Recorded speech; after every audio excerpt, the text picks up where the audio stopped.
Daryl, I'm gonna start the webinar because many people should be waiting for the meeting to start, and they may think that the meeting is not happening. So I'm gonna start the meeting now.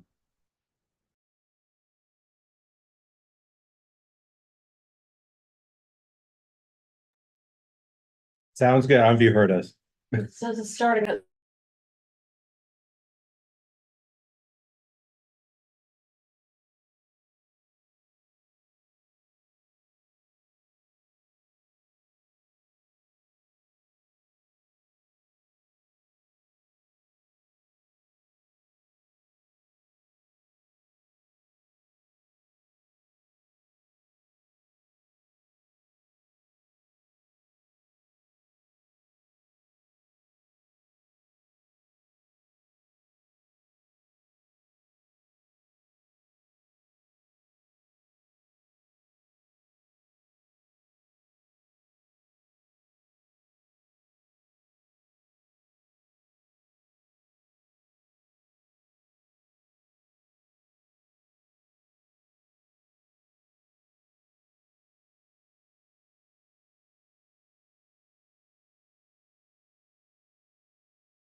sorry. So, Global Licensing Committee, and happy to be here.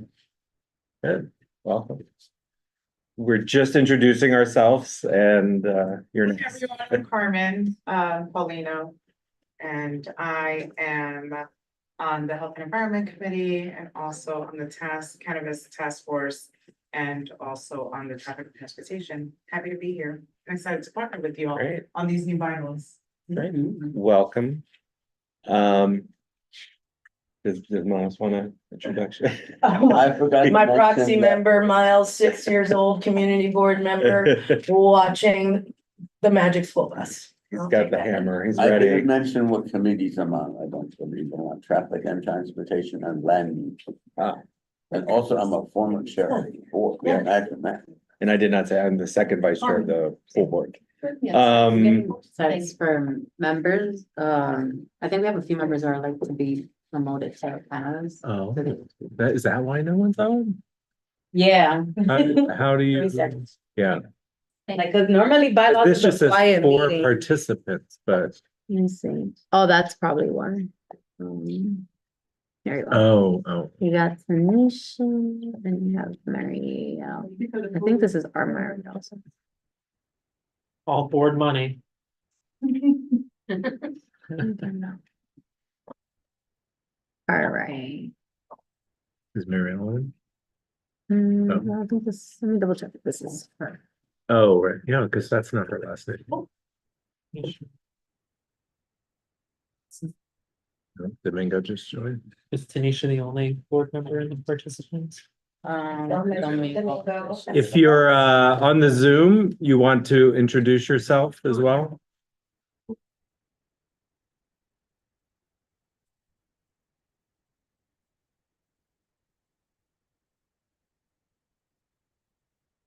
Yeah, there we go. Tanisha? I see you unmuted. Can't hear them. If someone, Domingo can, oh. And we just want to make sure we could hear you guys. Domingo Estevez, Youth and Education, I guess.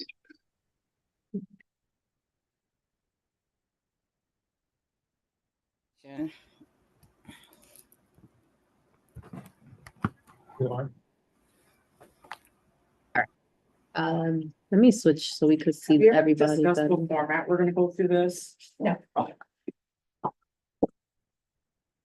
So there was Tanisha and Domingo and Marielle. If you want to say hi real quick. Sure. Hi, everyone. Good evening. Apologies for the typo. I was like juggling a couple of things while trying to register on my phone. I'm chair of the Housing and Human Services Committee and look forward to the discussion this evening. Thank you. And for the record, Marielle Ali and not Marielle Y. Thanks.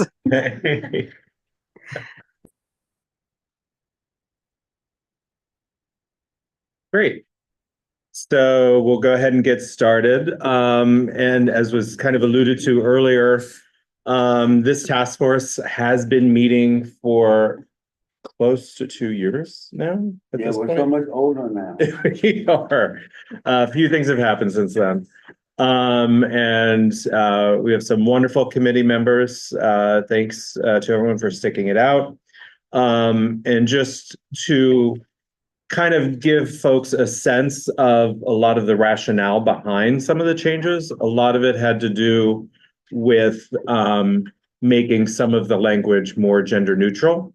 That was one of the purposes. Also making, taking into consideration the term limits that were not a part of the last iteration of bylaws, but are now a reality. And also just really clarifying and streamlining language in the bylaws, making sure things are in the proper areas, things aren't duplicated, and things are clearer. And did I miss anything? I highly encourage the committee members There to. were also some inconsistencies. Thank you, yeah. Mhm. I agree. I think Yeah. clarity was a big portion of this. Yeah. as I first read the bylaws, I didn't understand 50% of it, and I'm an attorney. So if that's the case, I felt, well, let's make it as clear as possible for everyone.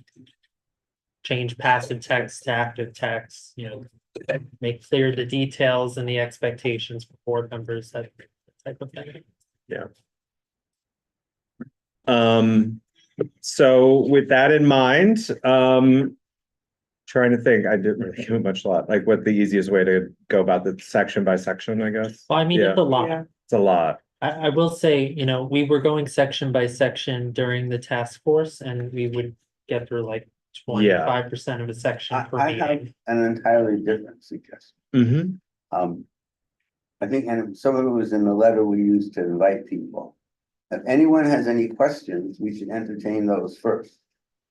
And then, the presumption is if, that people are here, they've either read the whole new bylaws or they've read the sections that they feel are important to them or whatever. And we should just presume, since we didn't like totally write everything, that, people are happy with everything that's there unless we hear otherwise, and then we'll work on those parts. And because as Anthony alluded to, if we go section by section, we'll be even older. Yes, Everyone have a red line packet, by the way? We're all kind of That's looking right at the up same here. thing. You want it's this one. Do you want a copy, Mary? Yeah. Oh, yeah. Carl, do you Um, need a copy of the red line?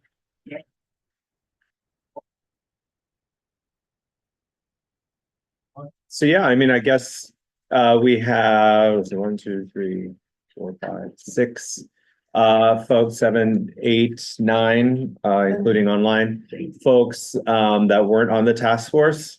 Obviously, you're here for a reason, and we appreciate it.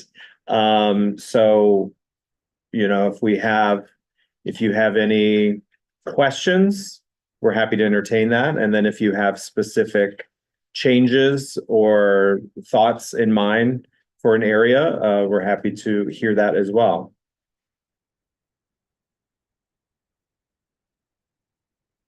And don't presume that what we produced is perfect. It's produced by human beings. So it's okay. not.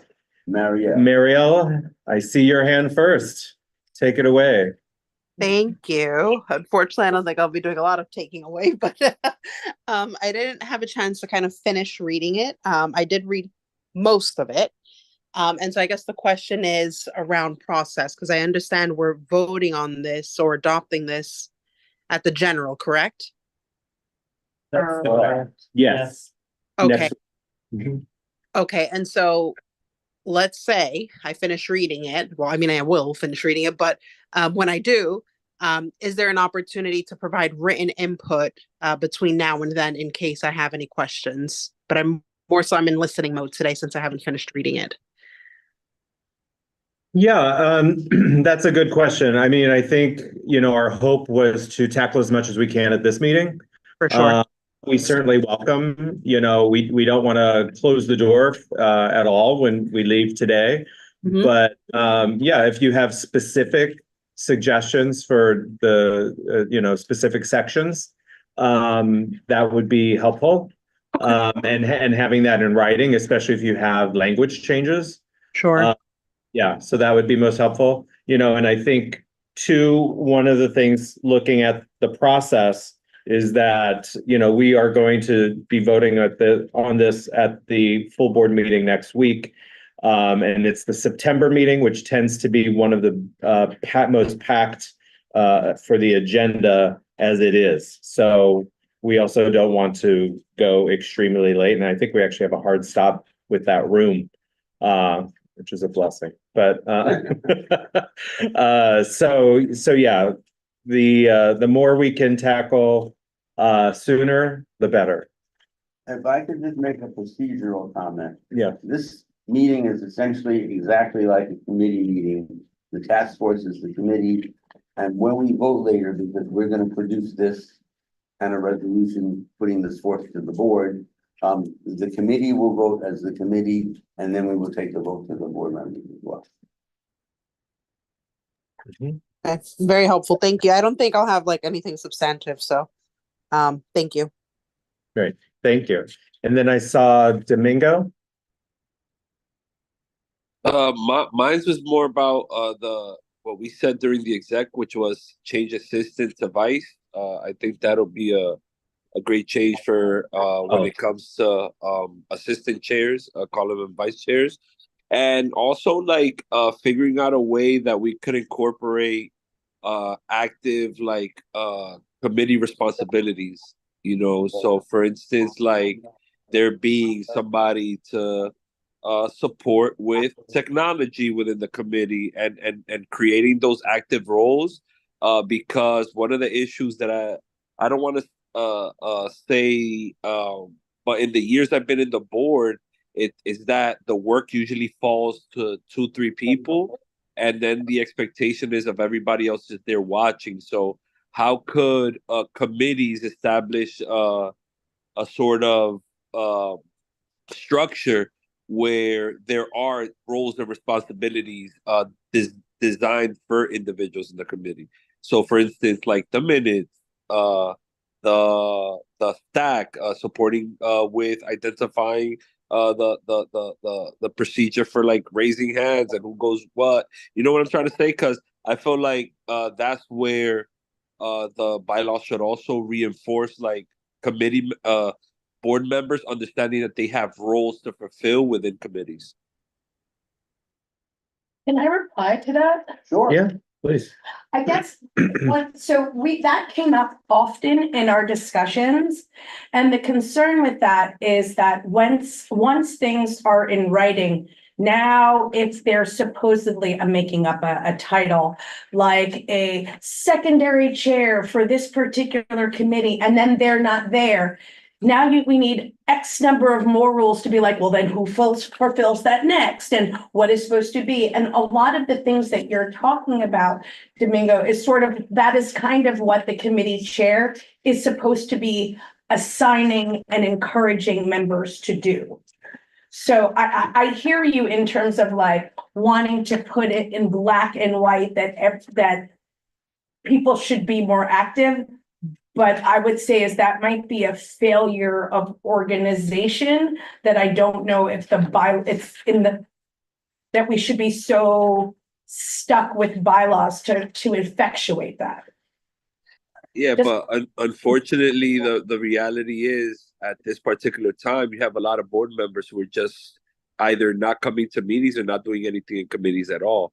So what are we gonna incorporate within the bylaws to be able to hold people accountable? Because while it does sound, I could delegate all I want to individuals, but then the reality is, if people are not willing to step up, how are we going to hold committee members responsible for actually contributing and not just holding up a seat to somebody who could potentially can? Well, the thing is that's actually already built into the bylaws about what members are supposed to do. And what could happen is, you know, if you feel as though there are people that aren't fulfilling that role, you can bring them up as you're not being a participant, you're not being an active board member. Like that's already there. And if I could, yeah, one moment. And if I could, just say some things, I think for this process, obviously we welcome every question, but because this is very dense and there's a lot of changes, it may take us a while to reference something unless you're referencing a specific section.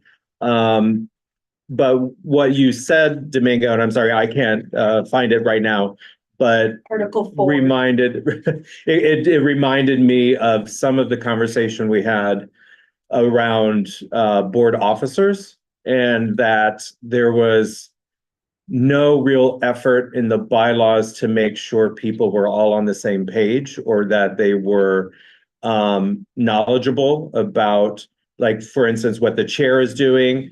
The first vice chair should know, the second vice chair should know. That wasn't really built in. So we kind of helped streamline that to give that those roles some greater knowledge. Hopefully that will transcend to the work of the board, I hope. As it relates to specific members who may not be a chair of a committee or anything else, I really see that as a duty of the chair to help bring along folks or help give them, some sort of provide them with engagement, or see how they best want to engage. Maybe, we know people are shy, et cetera. Go ahead. No. Oh. I'm a member of the task. Okay, Nothing sorry. personal. Sorry. And this is part of the. No, I try to be polite. Works most of the time. There are two things. Number one, you don't want to put everything in the bylaws because they can go on like a telephone. That's one thing.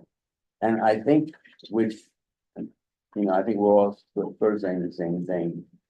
Board members should step up. But you don't want to, and this is, I'll give you an example. If someone asks me to take minutes, me in Berlin, I will refuse because I cannot multitask at all. So if I'm taking minutes, I cannot possibly participate in the conversation properly. So all these things are very complicated. And I think the only thing I want to amplify is when Daryl said, this is something the chair should be doing. There were two chairs involved. It's the committee chair, and if they don't get any cooperation, we have the board chair. And obviously, we actually had someone once who claimed, because they worked at some office in the state, they couldn't be on any committee and therefore they didn't have to be. We didn't put up with that. So, different story, but so I think that's my 2 cents on the situation. Thank you. So I have a quick, and forgive my ignorance, I didn't read through the entire thing, some of it, maybe 30–40% of it, and this is just a general question. Is there some are members held accountable for not fulfilling certain, so let's say you have the chair, and you have members of the executive, and then you have committee chairs. Do they then delegate certain responsibilities, and if a member of that committee does not fulfill those responsibilities, they are held accountable in some way, and then that's then reported to the chair, and those responsibilities that are not fulfilled then become part of like a call. Oh, no. It's much more informal than that. Okay. And that's the reason I gave you the example. And then maybe they're people- recommended, hey, so sorry, the ultimate point was maybe missing a couple of meetings in combination with not fulfilling certain responsibilities then becomes for cause or reason to then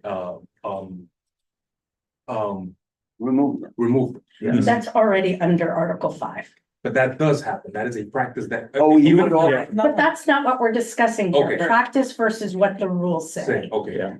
I mean, and that sort of goes back to where this initially started, is about, is there already a rule that can make that happen, or does that rule need to exist there, or are we not enforcing an existing? rule? that's basically. And the thing question. is, but what we're discussing tonight is, what are the rules themselves? Okay, Now, whether or not people choose not to enact them is it might be part of a different discussion, but just to sort of go to, if you look at Article 5, which is on page 11 of 44, it literally starts how to removal of appointed members, and part of it speaks to exactly what you're saying, not attending meetings, not doing duties, and Article 4 outlines the duties.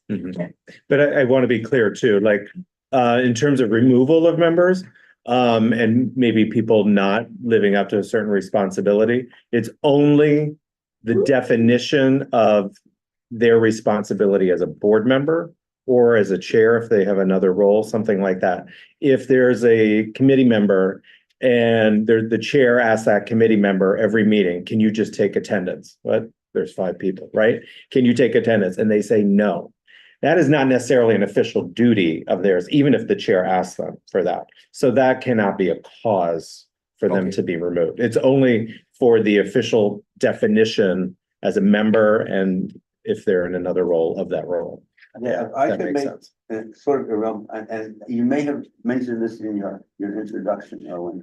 Erwin is another one of these lawyers. So that we have 2 over there. We won't hold it's a that. gray area kind of thing. Right, Yes. right. These 2 are lawyers. Yeah, Christine and Richie. we won't And hold we it were against so them. fortunate to have you, and you as well. Yeah. I do want to address the first point, I think that Domingo made and get a sense from the committee members how they best want to deal with that. In terms of making a change from assistant chair to vice chair. I think, I mean, we're yeah, deciding that now, I'm guessing. Yeah, I think for consistency's purposes, considering that our officer of the board is called a first vice chair and a second vice chair, I think it makes sense.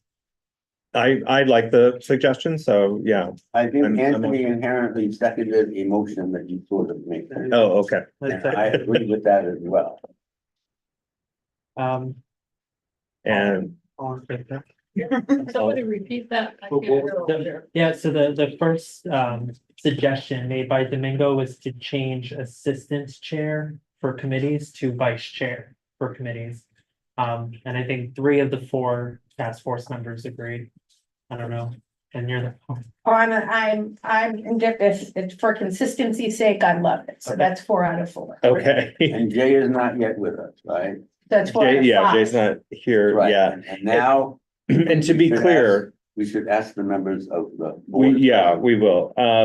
But to be clear with the committee members, if we don't agree unanimously, we can then take that to the full board meeting, just, you know, very specific, making this change, that change, vote up or down.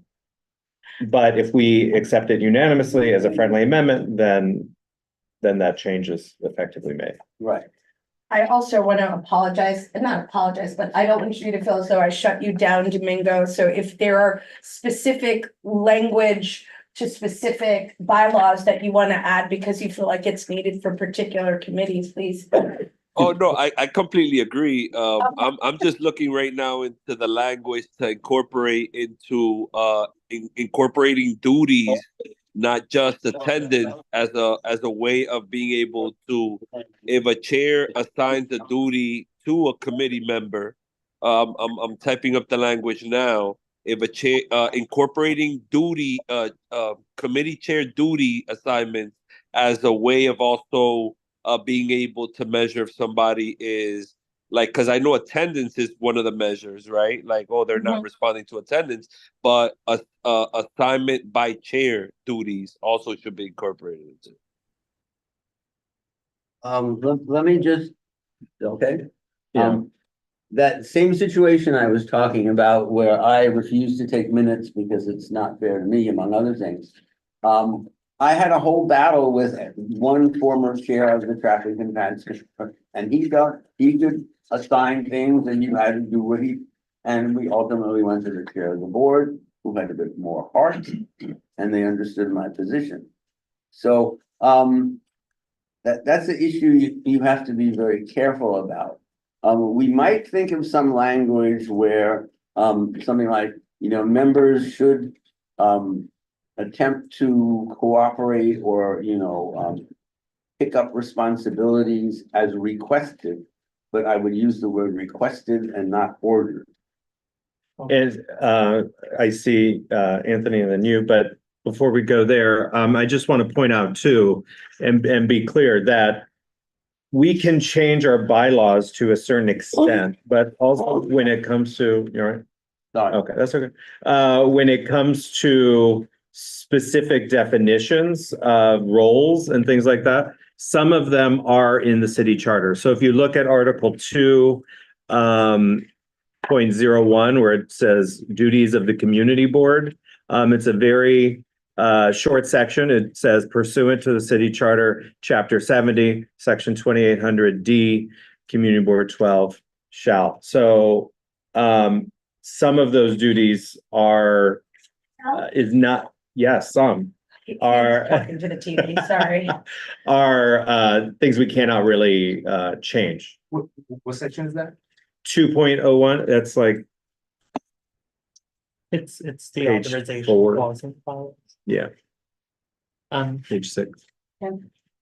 May I just point out an Mhm. additional thing? So the top of Article 5, Section 5.1, the task force was very deliberate to change the language that you see in red, where it says that sufficient cause for removal of appointed members shall consist of but not be limited to any one of the following. The phrase "but not be limited to" is not in the previous bylaws. The reason we did that was if there is an event where a board member serving on a committee is showing up, but really is not participating in any kind of way whatsoever, I think at that point, the committee chair can have a discussion with the executive committee and the chairperson of the board and decide whether or not that would meet the standard of cause. I don't think that we have explicit examples of that, but that's built into there to sort of future-proof possibilities of members not carrying out their responsibilities. Early. I guess, and to some degree would be in support of Domingo's point. What happens if you have a committee and because you cannot be ordered to do something, everyone in the committee says, no, I refuse to do this. Not because they're just being rebellious for the sake of it, but they can't take notes for whatever reasons, you know, they may have a good reason. What do you do then? Yeah. Like, what do you do in that situation? I find this part of the conversation interesting because my experience when I came into the board, I was on 2 committees, and both of those chairs, while not explicitly, they were in charge of the committee. They wrote all of the resolutions. They took all the notes. They called up all the witnesses or presentations that we had. The committee members themselves did nothing other than vote and discuss, basically. So it's interesting that we're having this discussion because what we're talking about is almost the opposite of that. But I have my hand up. okay, Marielle, I see your hand. Is it about this topic or is it another topic? It is. Okay, so let me go. Erwin will finish his thought, and then Not a you. problem. Okay. Sure. And then you. Okay. First of all, I appreciate that.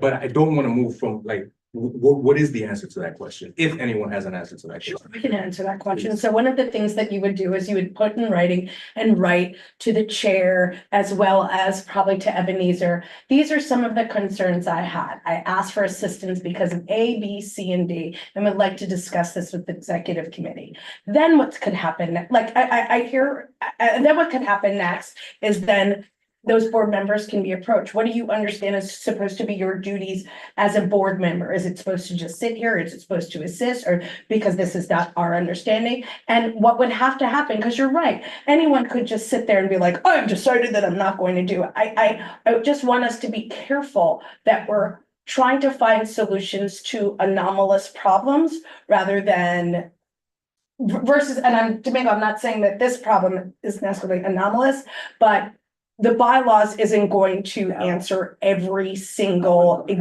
example, but what it does set up, is that there's already so much procedure already that I think that by a sending of emails, and this is, I don't necessarily think that we need you need to have 4 emails and then maybe.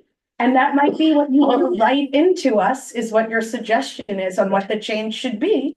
And we can discuss, and this is not to dismiss, No, of course. but the pushback that I'm gonna say is that we can't come up with for each situation, like Jim says, I can't take minutes because of X, but I could just look at you and say, I'm not taking minutes because I didn't like the way you asked me. And that's a completely different scenario that would warrant a different outcome. Mhm. And just. And we're also done by Robert's rules. So there's Yeah, we already that's have fair. built in all of what our boyfriend Robert says to do in particular situations. What an old boyfriend you have. And, I would just say 2 other things about that. One, I think a lot of that can be addressed in board orientation and what is expected of board members, like right from the get-go. The other is sometimes you have members who are very active and then for whatever reason, we've had people lose spouses, we've had people, that just have to check out for a bit. And that happens, and that's understandable. So I see committee members, Jim, Anthony, and then we're gonna go to Mary Ellen Carl. Right, Mary Ellen. I appreciate your hypothetical, Erwin, but it's rather unlikely that no one, you see, and the distinction I made earlier, and it has to do with good faith. If you can't do something, we ought not ask you to do it. But on the other hand, if you just won't do it, that's a whole other story. And if you won't do it and it needs to be done, and you don't want to do it because you don't want to do it, and it's not even because a cat died, oh, sorry about the cats, but, you know, then that's a whole other story. And that's when, you know, then we get tougher, you know, because again, one cannot expect. And then the other thing, all committees have vice chairs. So some of the stuff can be done by the vice chair, but again, it would not be fair to have all these, you know, duties done just by those two people. But again, I think the issue is whether there's a real reason for it or whether you're just being cantankerous between them. Yeah. So to that point, though, in the event that, let's say, your entire committee is not able to do something, what we've ensured is that in section 7.212, which is the chairperson of the board's responsibilities, is make it clear that they're responsible for deciding who sits on each committee. So as Tracy was pointing out, if the committee chairperson were to say to the chairperson of the board, look, I have 5 members that are unable to participate because of X number of reasons, she has the power per these bylaws to move around the committee's membership to ensure that there are people that are able to write minutes or whatever the responsibility would be. Muriel? Thanks, Daryl. I think some of my points that I was going to mention were already raised in this discussion, and I think it's a really good one. I think part of it is also, honestly, I mean, there's different leadership styles, you know? So I think kind of building on your point earlier, Daryl, around expectations and, you know, at orientation, really ensuring that everyone has an expectation that members should be active in doing things. And I think part of that is really kind of working with committee members and ensuring that, one, they have that buy-in, that they feel bought into this. Like, this is an active thing. It shouldn't just be the chair and the vice chair doing things, but it should be everyone. And what are those things that those particular members are really passionate about? They joined the community board for a reason, right? And they chose those committees for a reason. So identifying where are the strengths and where are the things that people are really passionate about, and giving them the space to do that. But I think, as others have said, that doesn't really belong in the bylaws. It more so should belong, I believe, in the resource guide that Catherine has started for chairs and vice chairs, in terms of how do you kind of engage committee members, keeping them, you know, involved, and really, again, kind of bringing in that buy-in. So I'm all of that to say is there a point, or is there an option to maybe within the bylaws add something like, you know, as outlined in the chapter, you know, in the what is it, chair and vice chair resource guide, recognize, I know it's probably a little bit tricky because we haven't finished it yet. But yeah, just a thought. Thanks. If I could comment on that, the bylaw, and most organizations' bylaws are very hard to change. You have to, but we, because of our rules, our bylaws are very easy. So once we have these guides, then by all means, then we should put the reference in. But, you know, and again, because it's so easy to do, we don't do it now, especially since the guides don't really exist. Yeah, and I think, you know, the intention of this iteration of the bylaws task force was to do a significant overhaul, but I believe the chair will keep some semblance of a task force to tackle minor issues that arise, you know, later on. And Carl, thank you for your patience. It's in comments. You sure? Yeah. Okay. All right. Last question. Yeah. When Anthony was reading the beginning of Article 5.1, and you mentioned sufficient cause, correct me if I'm wrong, you two legal persons, isn't for cause and sufficient cause, doesn't those two things imply two different things? Because I see generally in the bylaws, it's just for cause, right? But then it says sufficient cause for removal of the appointed member shall consist of this, which implies, can it just be cause? Or should it just be sufficient cause? This is more of a technicality. And and. That's actually a really good point. I think the resolution's probably adding the word sufficient in the first sentence there. Right, Yeah, so an appointed member may be removed from For community sufficient board cause, right. for sufficient cause. You're right. I have that. So that was raised, and I moved to add the word sufficient in the first sentence of section 5.1. I second the motion. All in favor? Aye. Right. Add the first sentence for. And then since we're still in this section, I just have some other general questions, I guess, or points of clarification. So for 5.4, the review of attendance. It says the secretary shall inform the committee members in jeopardy of removal for cause. Is this like when or how often? Like, what if the secretary, like, how often is the secretary doing this? When are they reviewing people's like attendance? Is this every month? Is this like, how often? What if the secretary just doesn't happen to look at it for like Yeah. 6 months and then looks at it? So like, just wanted to get some clarification there. What number was that again? Carmen? 5.4.1. Yeah, we can put in a number, like, Right, Frequency. it's like, or by when, so like if the secretary notices that, maybe 3 months, I'm not sure how often they're doing this review. Is their duty to bring it up by the following month, or is it you just bring it up in 6 months later, be like, by the way, 4 months ago, you didn't attend for 3 meetings in a row. And now, this should be, I feel like there should be some clarification around there, however you guys see fit. Yeah, I mean, I think the current practice is annually, and it's done in June. well, at least June. this time. I mean, Well, I'm it's- not even serving a full term yet. I just did it because it needed to be done. Oh, actually, come to think of it, it's usually done in September or October, because that's when we look to see who's eligible to be an officer. So it's at that point that we look at attendance. Sometimes not every officer role someone like tries to run for. So then if it's vacant, we can then go and see who is eligible for that. So we look at how long have they been serving and are they in good standing, and that attendance. But that raises an issue, because if it's every 6 months, if you miss 3 times in 6 months, then technically you could be removed for cause. If you're not doing it every 6 months, and you may be reviewing it annually, or only when vacant positions are open, then you may miss that. So. Well, right. I But think- but I guess the thing is like, that's not a failure of that clause. That is the failure of action. Do you get what the difference is? Is like, that clause that you're mentioning is in conversation with Article 5, Section 1. And maybe what's, right, because it says that you can be removed for substantial cause if you miss 3 meetings every 6 months. And therefore, the implication is at least every 6 months, this is being reviewed, right? So what I think, again, you're speaking to is when is it happening? We already have it built in to 5.1 when it's supposed to be happening every 6 months.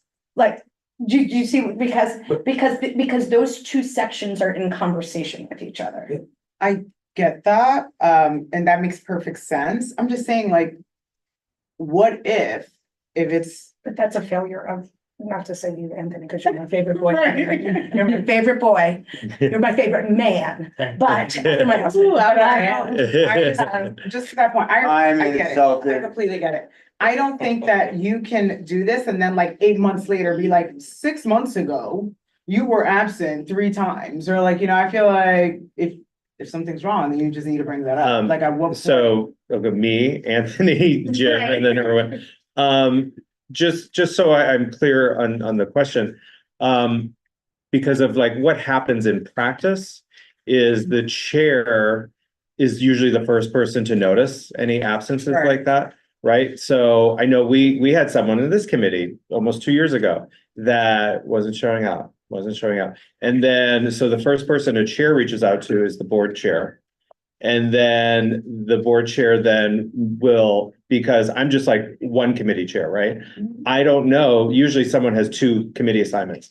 So are they going to their other committee? Alright, I don't know. So then the board chair then will talk to the staff to see if they're meeting at least that requirement.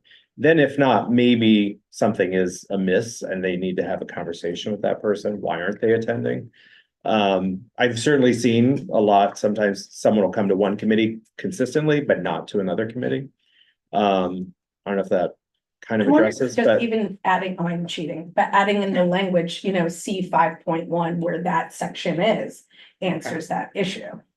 So I think the question is a little more high level, and I'll say that it kind of goes into Article 7, where Article 7 talks about the roles and responsibilities of each officer. Each of the bullet points under each officer just outlines in 2 to 3 lines what their responsibility is, but it doesn't go into the procedure to carry out those responsibilities. What you're describing is one of those bullet points under the word secretary, which is to maintain attendance records. I know it would be a very heavy lift, and maybe it's something the board needs to discuss, but in theory, the resolution isn't changing the bylaws, it's creating procedures outside of the bylaws that state how often the secretary should be reevaluating attendance records, how to develop the letters that actually go out to the boards to warn them that they're in jeopardy, and then actually the procedure for removing them, rather than it being in the bylaws themselves. I get that, and I guess that makes sense. Just wanted to raise one more time. I feel like that risk, like things happening very differently for some people. So some people may fall If through I the could crack, comment on and that. some people may not fall through the crack, right? So then you can decide, hey, 6 months ago, you missed 3 times, and then somebody else for 2 years may have missed, and there's nothing here that says like when. So for like purposes of like consistency, I just feel like that's something we should consider. Maybe not now, but I feel like this would be a good opportunity to do so, just because everyone should be by the same standard. And like, if it's I not agree. procedural and like no one's been sure, like it falls on the chair, it falls on the secretary. Some person may get notification soon. Like, I feel like if removal is a big deal, Yeah. I think. So like, there's only, and I have some questions too towards that point. So I feel like towards later. The person's only getting notification. I think that's actually one of my other questions. If The I person could getting- interrupt, yeah, because you actually cut me off. sorry, it's okay. And had I been allowed to speak, you might have been able to say much less. Okay. Number go ahead, one, Jim. we might or might not require the secretary to do this checking bi-monthly, every 2 months. That will give you a frequency. The second thing is, the second the secretary sees it, and this is practice. But again, we might want to put it into words but the practice has always been, everyone gets treated the same. And the Right. second the secretary determines that there's this lapse, it is brought to the executive committee. Secondly, thirdly, whatever, what we do sometimes, what we've done in the past to sometimes simplify things, because people are on 2 committees and keeping all, is they're designated a main committee and the other committee, and we only are beasts about their attendance on the main committee. Makes life much easier. Not perfect, but that's what we've done in the past. And finally, in addition to this, review by this periodic review by the secretary, committee chairs can report to the board chair that they see this. Okay. And furthermore, the board chair herself, who I think has been wanting to speak, so maybe we want to call on her. She herself, they themselves, whatever, will notice also. So we have, but, and I think everyone here, having been on the wrong end of the short end of the stick at some point in our lives, we totally agree with you that we have to have procedures that are fair and not capricious. So when the lapse is known, that's when it has to be acted upon. But again, we might want to, put that in words, which I don't think we have, but I totally agree with you. Can I make 2 motions before we move Can you hold on on real to the quick? point? Sorry, Catherine, did you have something you wanted to say? Or not. No, I'm just No wondering if the pressure. motions respond to that. I'm sorry. Oh, I don't know if your motions might be along the lines of what I'm thinking, so I feel like you can. Yeah, make I your just motion. don't wanna lose track of some of the things we're saying. So the Mhm. first is in Article 5. I think this also touches on the first motion. I move to add the word sufficient anytime we use the phrase for cause when referencing Mhm. five Thank you point for that, one. Penny. So for example, in 5.4.1, we use the phrase for cause, that should say for sufficient cause. Mhm. Is the term for sufficient cause also used in the city charter? Uh, Or, don't think that's or right. That's a should good we question. use the term for, so that there won't be any confusion? For maybe community members or new community board members, we should stick to whatever the term is in the city charter. Yeah. As opposed to, so I'm not challenging Yeah. that, I'm just saying whatever that term is, I don't know. Right, no, that's a very good point. And I will talk a little bit too about this section when it comes for cause, sufficient cause, whatever you want to say. Before, to remove, or with the current bylaws, to remove someone, it was only because of attendance. That was the only thing. That's all we've ever done. That's all well, that was in the bylaws. No, it was not. It Well, just said I for think cause. we disagree on that, but what we Okay. did was make it clearer that there are other reasons for cause. And part of that was, not to go back, I'm more zen since then, but there are some members that were doxing people. There were some members that were, nasty to people in the press, that sort of thing. But none of that was cause for removal because it wasn't attendance related. So part of the bylaws was to open it up to things broader than just attendance, in order to remove someone.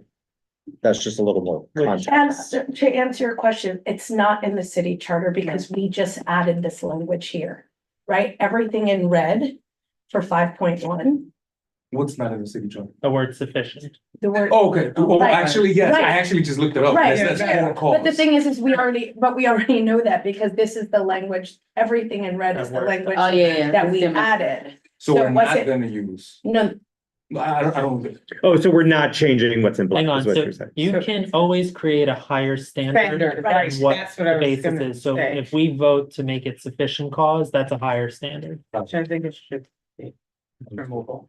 That's just my opinion, y'all decide. So the I motion just vote. stands, well, I think we voted already to change it to sufficient cause for the first provision. We did. The motion still stands to change it for the entire article.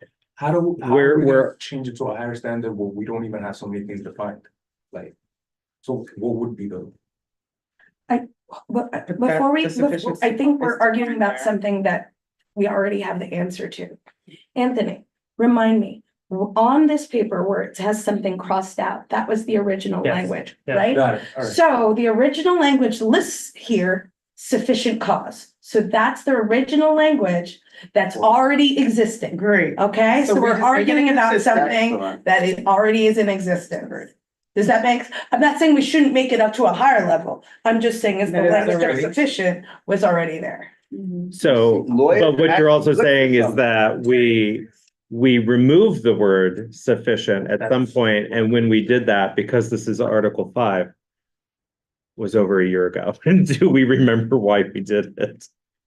We didn't remove the We word did, sufficient, we we rephrased We it rephrased the Okay. so sentence. that Right. it would be more encompassing of So the the old activity. sentence is below and what we changed it to is above. And so just so we know what Yeah. this, what the original sort of city charter language is, so we have our standard.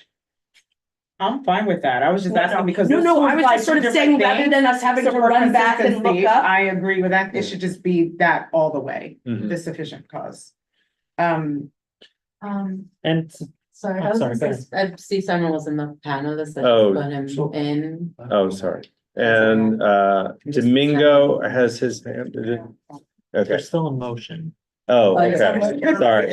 One motion. Hold on. Sufficient cause, what was the Someone second still motion? needs a I second, second the motion. okay? And where is this specifically? Does it- Well, the one It's all I over the spotted is 5.4.1, but there may be other instances in Article 5 where we use the phrase for cause. And so the motion is, if that for cause references 5.1's phrasing, to change it to sufficient cause. Okay. So a All motion in seconded. favor? I want to Aye. get that exact. Aye. See, No, I'm taking the minutes. I just want to get this. Thank you. Oh, language. okay, thank you. You're actually word. I'm kind of. And then say yes. Yeah. What's the last, so, the motion is everywhere it has for sufficient cause that references the same language as 5.4. References cause, sorry, cause, Sufficient. and I'm in favor. Okay, Great. unanimous. Domingo and then Erwin. Oh, is your hand back down? Sorry. No, cause obviously yeah. And by the way, with my comments, my committee's on fire, so I'm not necessarily talking about my committee. I just think it's very important to figure out ways to empower committee members so that we don't have chairs that are sitting in that position for 30 years, especially now that every 8 years is going to change. So that's the reason I brought it up. So while it was cool when the chairs were sitting down, nobody did anything and they did everything, right? What's happening is that the leadership doesn't necessarily move on. You know what I'm saying? That information, the ability to get stuff done like that stayed with those individuals. And that's why I said what I said. So no misconstrue the lack of leadership with that. That was just my recommendation on what I said, why I said that. Beyond that, that's all I wanted to say. But just for process, because I feel like we're going all over different articles. If we go article by article, I think it'll be easier for everybody. Yeah, we kind of already agreed not to do that. We'll just go to, Because we're not gonna Each do person. anything on most of them. but I do want to say we've been joined by Steve Simon, Chair of Health and Environment. Thank you. Catherine and then Erwin. Okay, Yeah, and then is there, wait, are we all done with that? No, I have one more comment. Motion.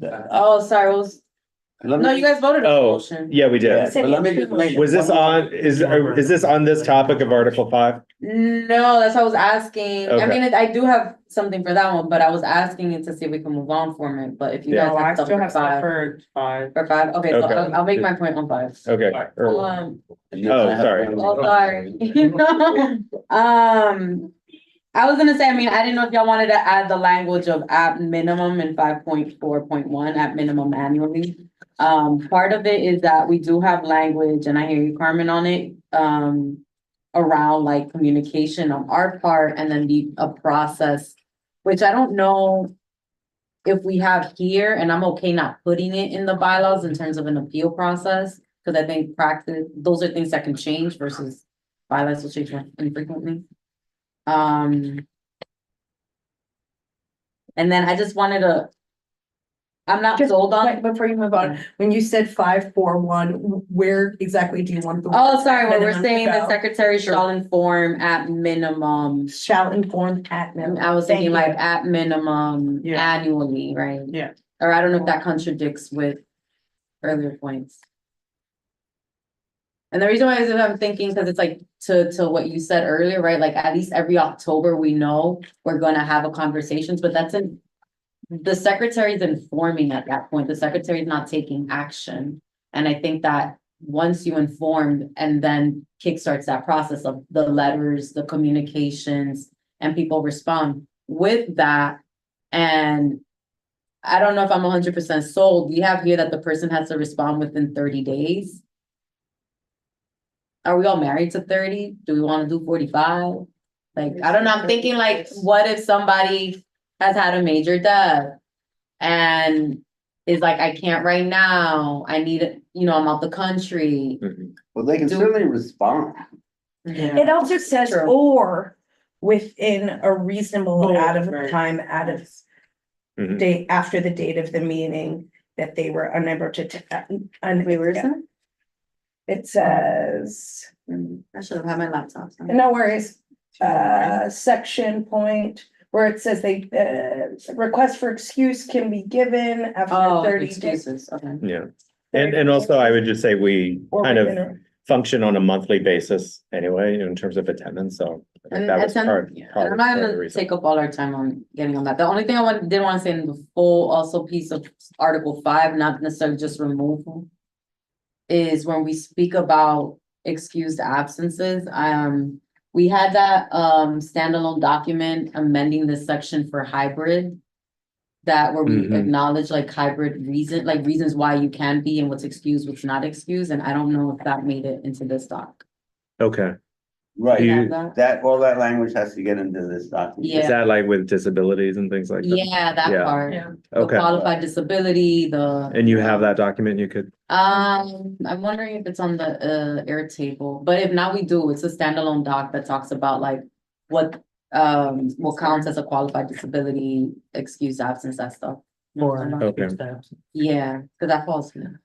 So, let me put that on my. okay, thank you. Catherine, could you just repeat that one more time, just so everyone, whether at home or here, can hear? They're talking about the standalone document about that speaks to certain excused absences, like qualified disability. I think sometimes some of it said certain types of dependent care, whatever that standalone document is, to make sure that that language is somehow incorporated. First, Catherine was asking whether or not it was already incorporated in the bylaws. Jim's mentioned that it was not, and then Catherine said that we should find a place for it in the bylaws. I think that's a recap. Yeah, technically it was an amendment. It's part of how meetings should be run essentially, that section, it's not in there now. The other thing is I wanna correct my dear friend Daryl. The old bylaw said an appointed member may be removed from a community board for a cause which shall include attendance. So.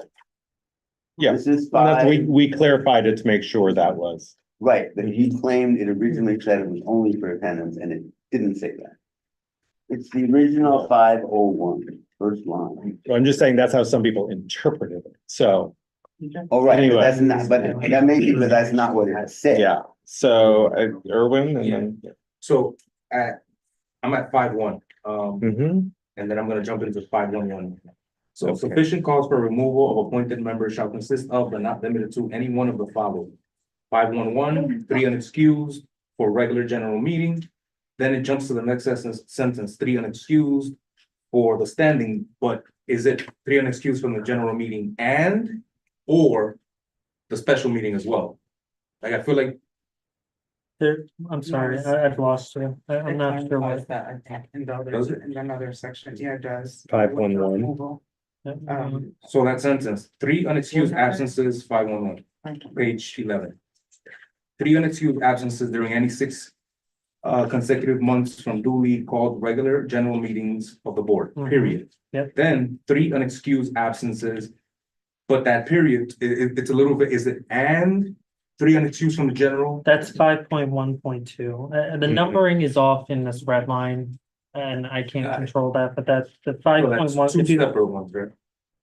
Yes, I think Erwin's concern And is what are there the should be a following? conjunction there, and I think Yes. we mean or. It's Okay, you mean because it or, says- that's what I'm confused. Right. No, but it says any one of the following, and then it starts listing it, so I that would- would include yeah. either this, or either that, or either whatever. Right, any one of This those, is there's an inherent or already This there. 3 right? years is not down in the 5. formatting So doesn't, I'm Oh, no, including I this. think it's just like how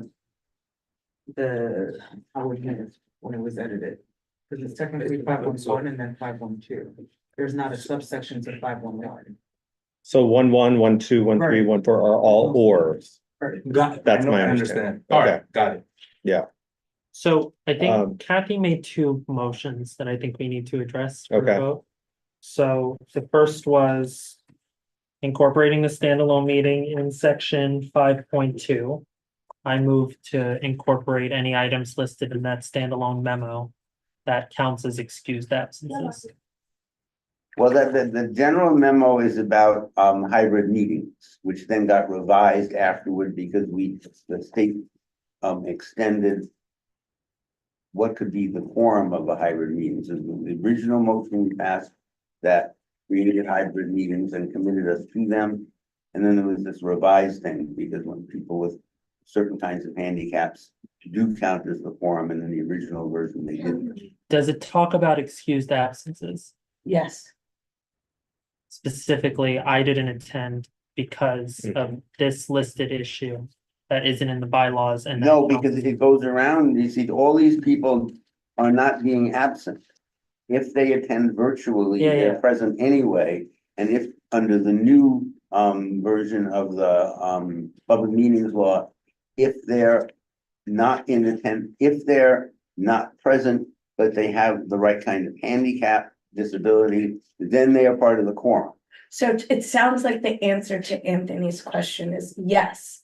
It does speak to whether or not that absence is excused or not It's excused. not an absence. You're doing a semantics thing. And so the question, so you're right, it's not an absence. It's answers the question to whether or not they're absent. And the answer is they're excused and they're not absent. Well, or they're actually attending virtually. Or they're- why they're they're not. present. But They're present. the definition of present is not in, It's an excused attendance. the definition of present, there is no definition of present in the bylaws Right. currently. So this memo sort of deals with that issue Right, you're right. outside of the bylaws. If it doesn't list like separate from you attending virtually, if you do not attend at all virtually or in person, here are You're not- additional reasons. If that's not the case, then I don't think it needs to go into the bylaw. So it doesn't go here, but we did already vote, so technically it's supposed to, so when we voted to amend our bylaws to allow. It went in. Yeah, it went in, it's just not in this physical copy, but I Got don't it. remember, and let me just pull it up, it But- didn't go, I don't know if it went in, obviously, I don't think it went in Article 5. Right. But what that's it did just say that is that we have hybrid meetings, which goes in our bylaws now. And and how your vote counts. So there was an amendment made. So to there was an bylaws amendment already. made, but it never made it into Right. this PDF document, Got is it. the issue. Ah, So we okay. gotta bring that in. Okay, yep. But we think don't that actually was need to make definitely, a in- Motion on that, because that No, already. it's already Correct. in it, yeah. and it wasn't in Article 5, the No, removal. but so It was do I in- send it to who, to the whole? To all of us. Yeah, to all. Well, yeah, it might- But we're not looking like at a final document.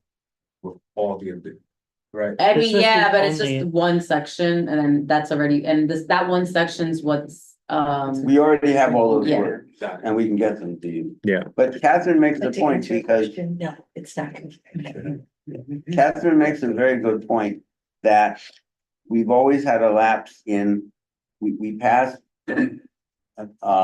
motions to amend the bylaws and then we don't change the bylaw. uh-huh. And again, there were two ways of dealing with changing the bylaws. You can actually, every time there's a change, re-edit the thing, which is the ideal. But what we did way back when there were very few changes, is we would just staple all the motion at the back. And you had a responsibility to read the bylaws and then see all the changes, which is not as good. But, and maybe we would add that to the responsibilities of the secretary. No boy. It's easier than chiseling it off the tablet. The task force chair. Yeah, go ahead. Or the chair. Not for much longer. I just like clarification on Article 5 or 5.4.2. You've added language in there. It says if a removal is made due to failure to successfully communicate the removal process, an appeal may be heard. What does that mean to successfully communicate the removal process? Is that alluding to how you're letting the person know, which I guess is my question Yeah. from earlier, like, when do you let the person know? Is it just means like you just never told them, but you removed them? I don't It get could what this be, means. well, it could be any number of things because the bylaws contain specific time periods when a decision to remove you has to take place and when you receive prior notice. So you received prior notice at least 10 days. 30, I thought. So you're gonna claim you didn't get the note. Right, Mhm. that's what Well, you this get the is notice when you referring get the to. notice, You then get there the- you have 30 days to respond. 'Cause, right, Which it's is like 30 when, days prior notice. You can't be removed until your time. oh, yeah, until you respond, yeah. Yeah, Right, but what if in fact you But never they're got the notice? that's what this appeal is. Right, But it's also, just so people know, it's not necessarily in this section, but the word communicate. We had in a lot of different places that we changed because a lot of places in the bylaws, it said specifically something about mailing through snail mail. And then there's email. I Things think like there's that, or email. faxing, and it's like a lot of that language has been removed to just communicate. So just FYI, that was a big Or uplifted. But that. modernization of the bylaws. 5.4.2. The top of page 13. And again, I apologize for the numbering here, but that's all part of the prior clause talking about A lack of written response from a member within 30 days of notice by the chairperson shall be understood to represent the member's desire to resign. Right So by what the, it's adding to it is if you didn't respond because you never got anything, or it came really late, or went into your junk, an appeal may be heard. And you can appeal the fact that you were removed because you did not respond. Okay. Were removed because you did not respond. So it's not, were removed because, okay, I guess that implies both things. All right. Before we move on, I just want to get clarification, Catherine. Do we have this room to a certain time or? I feel like I don't know the answer. I'm gonna assume 9 p.m. Okay, so in that case, then we have less than an hour. You have another motion, which was to add in 5.4.1 at minimum annually. Which would require the secretary to review monthly attendance records at least annually. Mhm. I move to add those words at minimum annually. Second, Okay, I think the period should be shorter. Annually isn't often enough. every 6 months. Either that or bi-monthly, which is why I came up with that. Should- I disagree with That's bi-monthly. Yeah. I'm just. I think it's like a minimum, meaning like, Six, because that's the I period. mean, ideally it'll be every 6 months, but that at least we have a safeguard in bylaws of like at least once a year, you gotta do Yeah. this. Can you do it every quarter? Great. You know, but at least we have 1 year as a safeguard so that we're not like confronted with like, oh my gosh, we have all of these people who, you know, fell through the cracks because nobody knew they were on the board. right, So you're. and I don't want to get into the 6 months, right? nitty Or you're gritty. doing it once a year. I was just trying to gauge from you. I'm Yeah. suggesting once a year. I Yeah. would prefer 6 months. I do want to clarify though, this is just from the secretary. Their role is to get this information. This information though resides with the With the staff. office, Yeah. So you're adding staff responsibilities. It's But that's not just the twice a year. secretary. For you to check, I mean, whatever, that's not. Well, I yeah, agree with Jim, it should be at least. I mean, I do every 6 think months. usually, so it's before the elections is one, and usually it's before reappointments because the chair has to tell the borough president's office whether or not this person should be reappointed or not. No, but I think we usually go off the record of the fall, because it's like, isn't that, Oh, we do? oh no, you apply in the spring. Yeah, But yeah, you're using the records either between, All right, I revised my motion to be every 6 months. that's sort of a compromise. Is there like a warning or something to some people? Cause like, let's Yeah. say, We send out letters. yeah, that would be nice, like, cause No, if we it's do like that. every year, like at that point, it's like. Okay, you missed like 10 meetings and we're gonna give you a warning. It's like, hey, I don't know, 10 meetings, maybe you don't deserve a warning. I don't know. But like every 6 months, 2 or Yeah, 3. you're talking about process Right. rather than the law. Right, and in practice, we have one. And if we Yeah. have a very active secretary, they'll actually look every month as they examine it. And as soon as they know, they have the option of saying. well, the "Oh, office holds that now. So Yeah, it's 6 But she months. said she updates. The office, yeah, the office updates and sees it. So before what used to happen, right, like what Jim is saying, is that the secretary would physically come to the office and review it every single month and take stock and have like their own copy. Since COVID, the office holds all of the attendance records and they're really the ones managing that and then alerting, mainly between the office and the committee chairs alerting to the chair what the issues are for attendance. And then that kind of trickles that like, what is really twice a year when we end in June, like, oh, listen, get it together. And then the fall when we vote. So that's kind of like in practice how it happens, but at minimum, I think it happens during election season. So my motion stands. I second Anthony's motion for 6 months. Let's try it out. I vote aye. aye. Yeah, me too.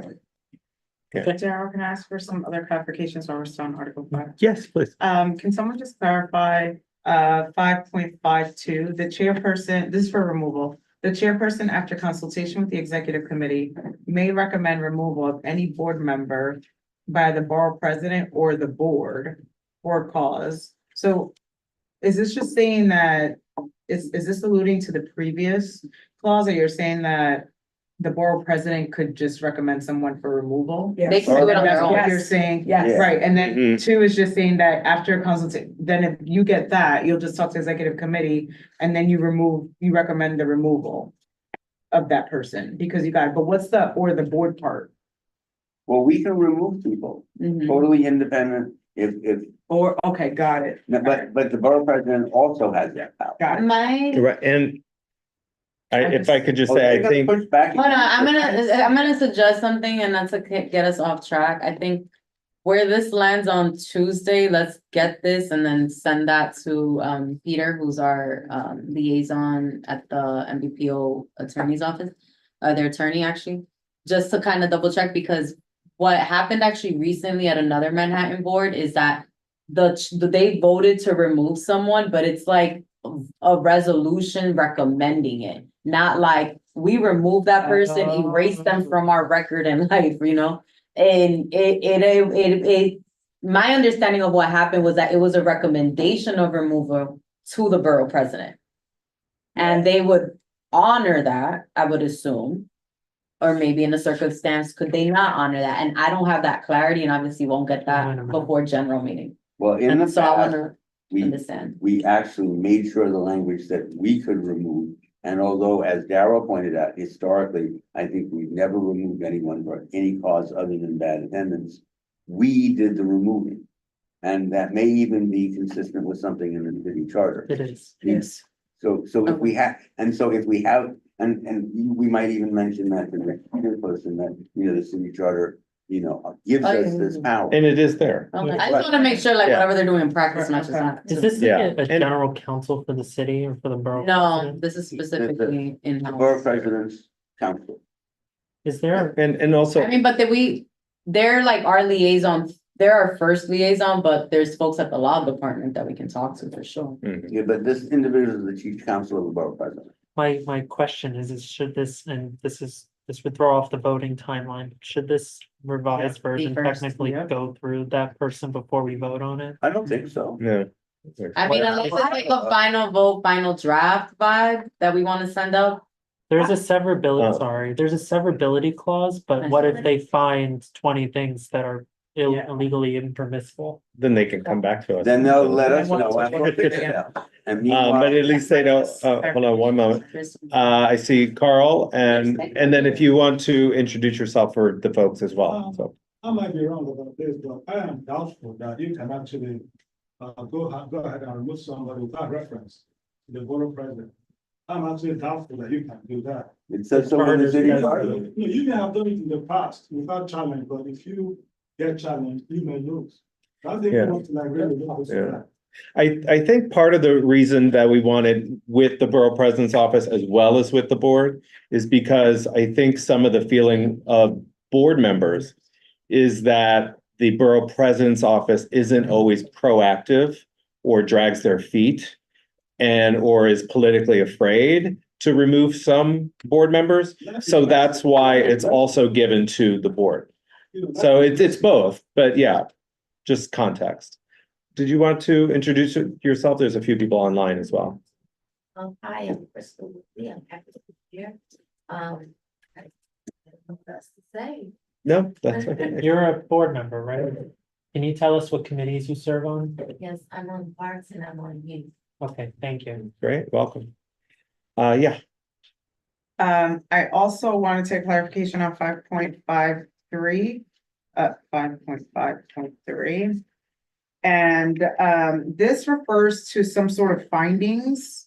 There would be some findings. Is this a report? What findings is this? And I'm also mentioning that because all of this alluded back to how we're tracking attendance. So like, what are these findings? What report is this? It's the. Or is this the right, but it's like we're But not. again, remember Right. that sufficient cause is left open. So in the event there are egregious actions taken by this board member that we decide should fit sufficient cause, the findings would have to outline what those egregious actions are. Okay, So I mean, it could be, No, I it could just be wanna- emails and texts, it could be anything. I'm coming from it from like a findings, like it implies to me, and that's and you guys are lawyers, so you see like findings implies that there's some sort of something done before that, or there's some sort of like some official findings or something like that. Is that simply you just going to the, because you're saying at this point, this is when we're recommending to the board. So I'm assuming that this is on the agenda, how you guys listed it here, like removal of board member or something like that. And then that's when you would just say what the there's no document or anything. It's just you saying. But this there was- has, but to go to your question, there's no document. There has been a document. You've been written already. These are our concerns. So Got it. you had 30 days to write back. This is why I think it's not true.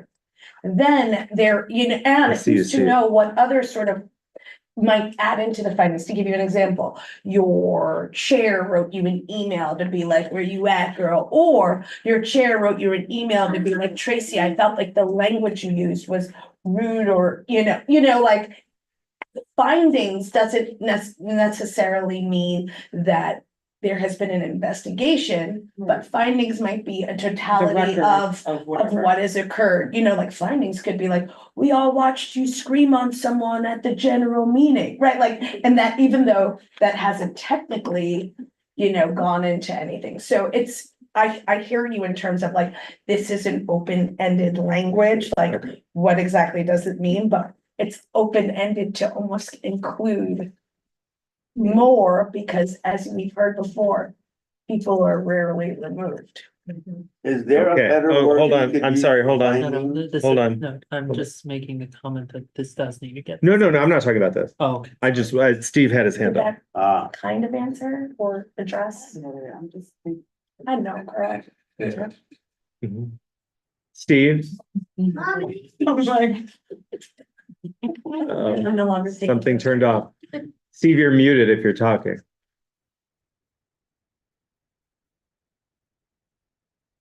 All right. Maybe, oh, since he's not talking, No. maybe we can find a better word than finding, like, evidence or. Right, or just maybe that, like just present, or maybe just leave it, like after presentation to the board. Not of findings, this is like an after presentation to the board. And any statement which the member wishes to make, whatever, so it's just like any presentation that you guys made, because that doesn't imply, I don't know, something. I about know, this. I guess I'm confused now. So the word findings, is it? Right, You're that's having confusing. issues. It sounds too technical. It sounds very investigatory. It sounds like. Well, isn't it? I mean, we There are, isn't, because there's no form that you guys are doing it. There's no set time on when you're reviewing it. There's no certain way of how you're presenting this to the board. There's no actual thing that we're like. I mean, I think people are just providing evidence as to what may have occurred, or, what happened, like, maybe someone, has snapshots of a Facebook post. That would be a finding. Steve, you didn't know all you're doing is making, are you talking now? Excuse me, can you hear me now? Loud and clear, yes. All right, I just want to say that I have 5 or 6 questions that I want to be able to ask. So Okay. I hope that I'll be able to do so before time runs out here. Okay, yeah, right now we're on Article 5. If you have anything on that, let us know, but, Now, the first one I have is on, I think, Article 7. okay, we'll come to you soon. Okay, let's try to move along. Yeah. without Yeah, being- I got a list also. Oh, okay. Simon. Was there would you anything mute else on that, yourself? or- Because No, you're can I you're ask making noise. Just for. Steve, can you mute, please? No, he didn't. No. Mute yourself. Very good, thank you. Public session on your list?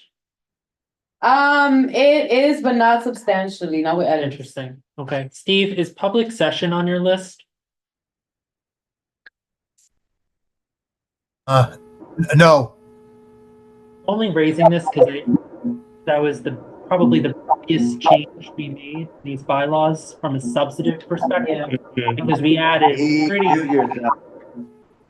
pretty big parameters around what happens at the public session. So I just want to raise here before 9 PM, we should spend at least 15 minutes talking, maybe 10 minutes talking about it. But before then, if we want to address the other, I mean, is that a segue just to move to that section, or? you're the chair.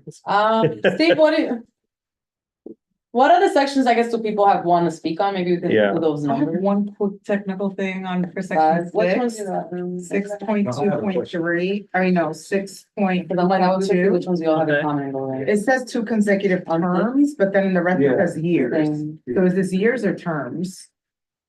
Where does- 6.2.2, C, Well, Years. because we're, y'all switched a lot of things Our to years, offices- and now this is terms. Our offices have 1-year terms. yeah, they are synonymous, but I take your point from a technical perspective. We Yeah, should for me, choose that's just one or me. the other. Right. But the fact of they're the same. I think that the 6.2.2A probably should say remain as terms and not years, because terms are defined above as being 1 year. So the defined term technically is term. So I would move to change the word years to terms in section 6.2.2A. I mean, I would say as long as it stays synonymous with years, because some boards have 2-year terms. But ours says in 6.2.1, Mhm. the elected term shall be 1 year. So it is Yeah. synonymous. But Speak on. so Okay, So I move to change the word years to terms in that. I second Anthony's motion. Where are we? Thank you. All in favor? Aye. Aye. I mean, I wanted to talk Okay. about that one in tandem with elections. Okay. Go for it. I'm curious to see like conversation and discussion, because one of the things that in the first draft I had recommended or suggested was looking at other boards. And we're literally the only Manhattan board, I don't know about the city, but the Manhattan board that does annual elections. And it's incredibly tedious to do annual elections. Most boards do biannual, like so every 2 years. A few are every 3 years. I'm not saying do every 3, I'm just saying every 2, every 3, we're every year. And I think that, and I mean, Daryl, you've been nominated, like a lot of people here have been on nominating committees, so I think it's something to talk through. I feel like I don't know where annual came from, but I'm thinking like, I could understand the hesitancy beyond a 1-year election. And at the same time, I see we have many safeguards in our bylaws that, for example, if we have chairs or elected officers who are incredibly like egregious, that we do have calls for removal, right? And for like lack of confidence or whatever. So I feel like we have balance here that can safeguard, and I get concerned because I think annual elections, literally our fall season, we come in for, what do you call it? For budget, and then we're rushing. Mhm. And then boom, like you got the chair. So that's one thing. So I've been looking and I'm hoping of like, I'd be curious to see, do we have appetite for every 2 years at least? The other thing with the terms, there are some boards that are crazy on their terms. I don't suggest going that route. But I do worry about 1 2-year term. Let's say if we do biannual, like just 1 2-year term. And I'm gonna say that in experience, but also thinking about some of what's happened on other boards in Manhattan, is it takes a year and change to figure out what to do as a chair. And so having the pressure of like annual elections and then getting into the role, I feel like there's no room for an actual, and not just the chair, right? Because we're thinking of the entire elected body. How does the elected body, it takes 1 year to get cohesion and figure out what you're gonna do. And then you need those other years to put things into practice. So I know that's a big like conversation you all probably talk about. So I'm curious to see like, what was appetite there? What were concerns there? I would want to see like, what can we do? Because I do feel like maybe there needs to be more time to explore that. I don't know. Yeah. I see myself, then Anthony, Jim, and Domingo. Is that an old hand or a new hand? That's a hand that's been there for a while. Okay. So, oh, is he all right? We're good. Yeah, he Okay. looked at it. All right. So like, just speaking for myself, I think if we were in a non-term limited world, then I would be fine with 2-year terms. But because we no longer are, I would feel more comfortable sticking with 1-year terms. But I think that was something we had all discussed, like we could see that being one of the bigger things that the full board wants to discuss at the meeting. So yeah, Anthony and then Jim. So I hear you. I want to give my perspective, and I can only speak as secretary. But when I came into the role, when I volunteered for it, there was little appetite for anyone else to do it. And I had to even kind of think to myself, do I really want to do this? It looks like a lot of work. If it was 2 years, I would not have done it. And I think it would have been very hard to find someone to do it because it's a lot of work, and committing to it for 2 years, I think there are very few people willing to do that. In addition, like even if you did commit to it for the 2 years and then you decide after a year you no longer want to do it, you're still putting the board in the same place by resigning, because now you have to spend upwards of how many months finding someone to fill the rest of that term. So for me, or at least specifically for secretary, and we're seeing we haven't filled assistant secretary in years. I think that 1 year is better. Understanding that other boards do too. I do think that trying to get people to do these roles, it's easier to digest a year. Good point. Jim? I tend to agree with my colleagues, and although you're my favorite board chair. The other thing is, the 1-year term limit has been there forever. And, we have had situations when, see, there's another piece. Let's say you have a chair who's really not very good. You can go through all kinds of contortions and remove them, which is all kinds of storm and drama. Or if you have an annual thing, this person will be gone at the end of the year anyway. So I think that's one of the advantages. And the other, I think Darrell's point is very significant. Now that we have term limits, it changes everything. Domingo, did you have a comment on this point? Yeah, I think we should raise the term limits, maybe to up to 3 to 4 years. For the simple fact that elections occur every year, and unfortunately, while it's an election, so I feel that it's an 8-year term now, where board members are able to share for X amount of years, but I also think that you cannot do away with if a chair is horrible, they're gone in 1. If a chair is good, they could last 3-4 years. So that's my recommendation, for the simple fact that since it is 1-year terms, there should be a compromise on expanding the amount of years that you could do consecutively. And that's my suggestion.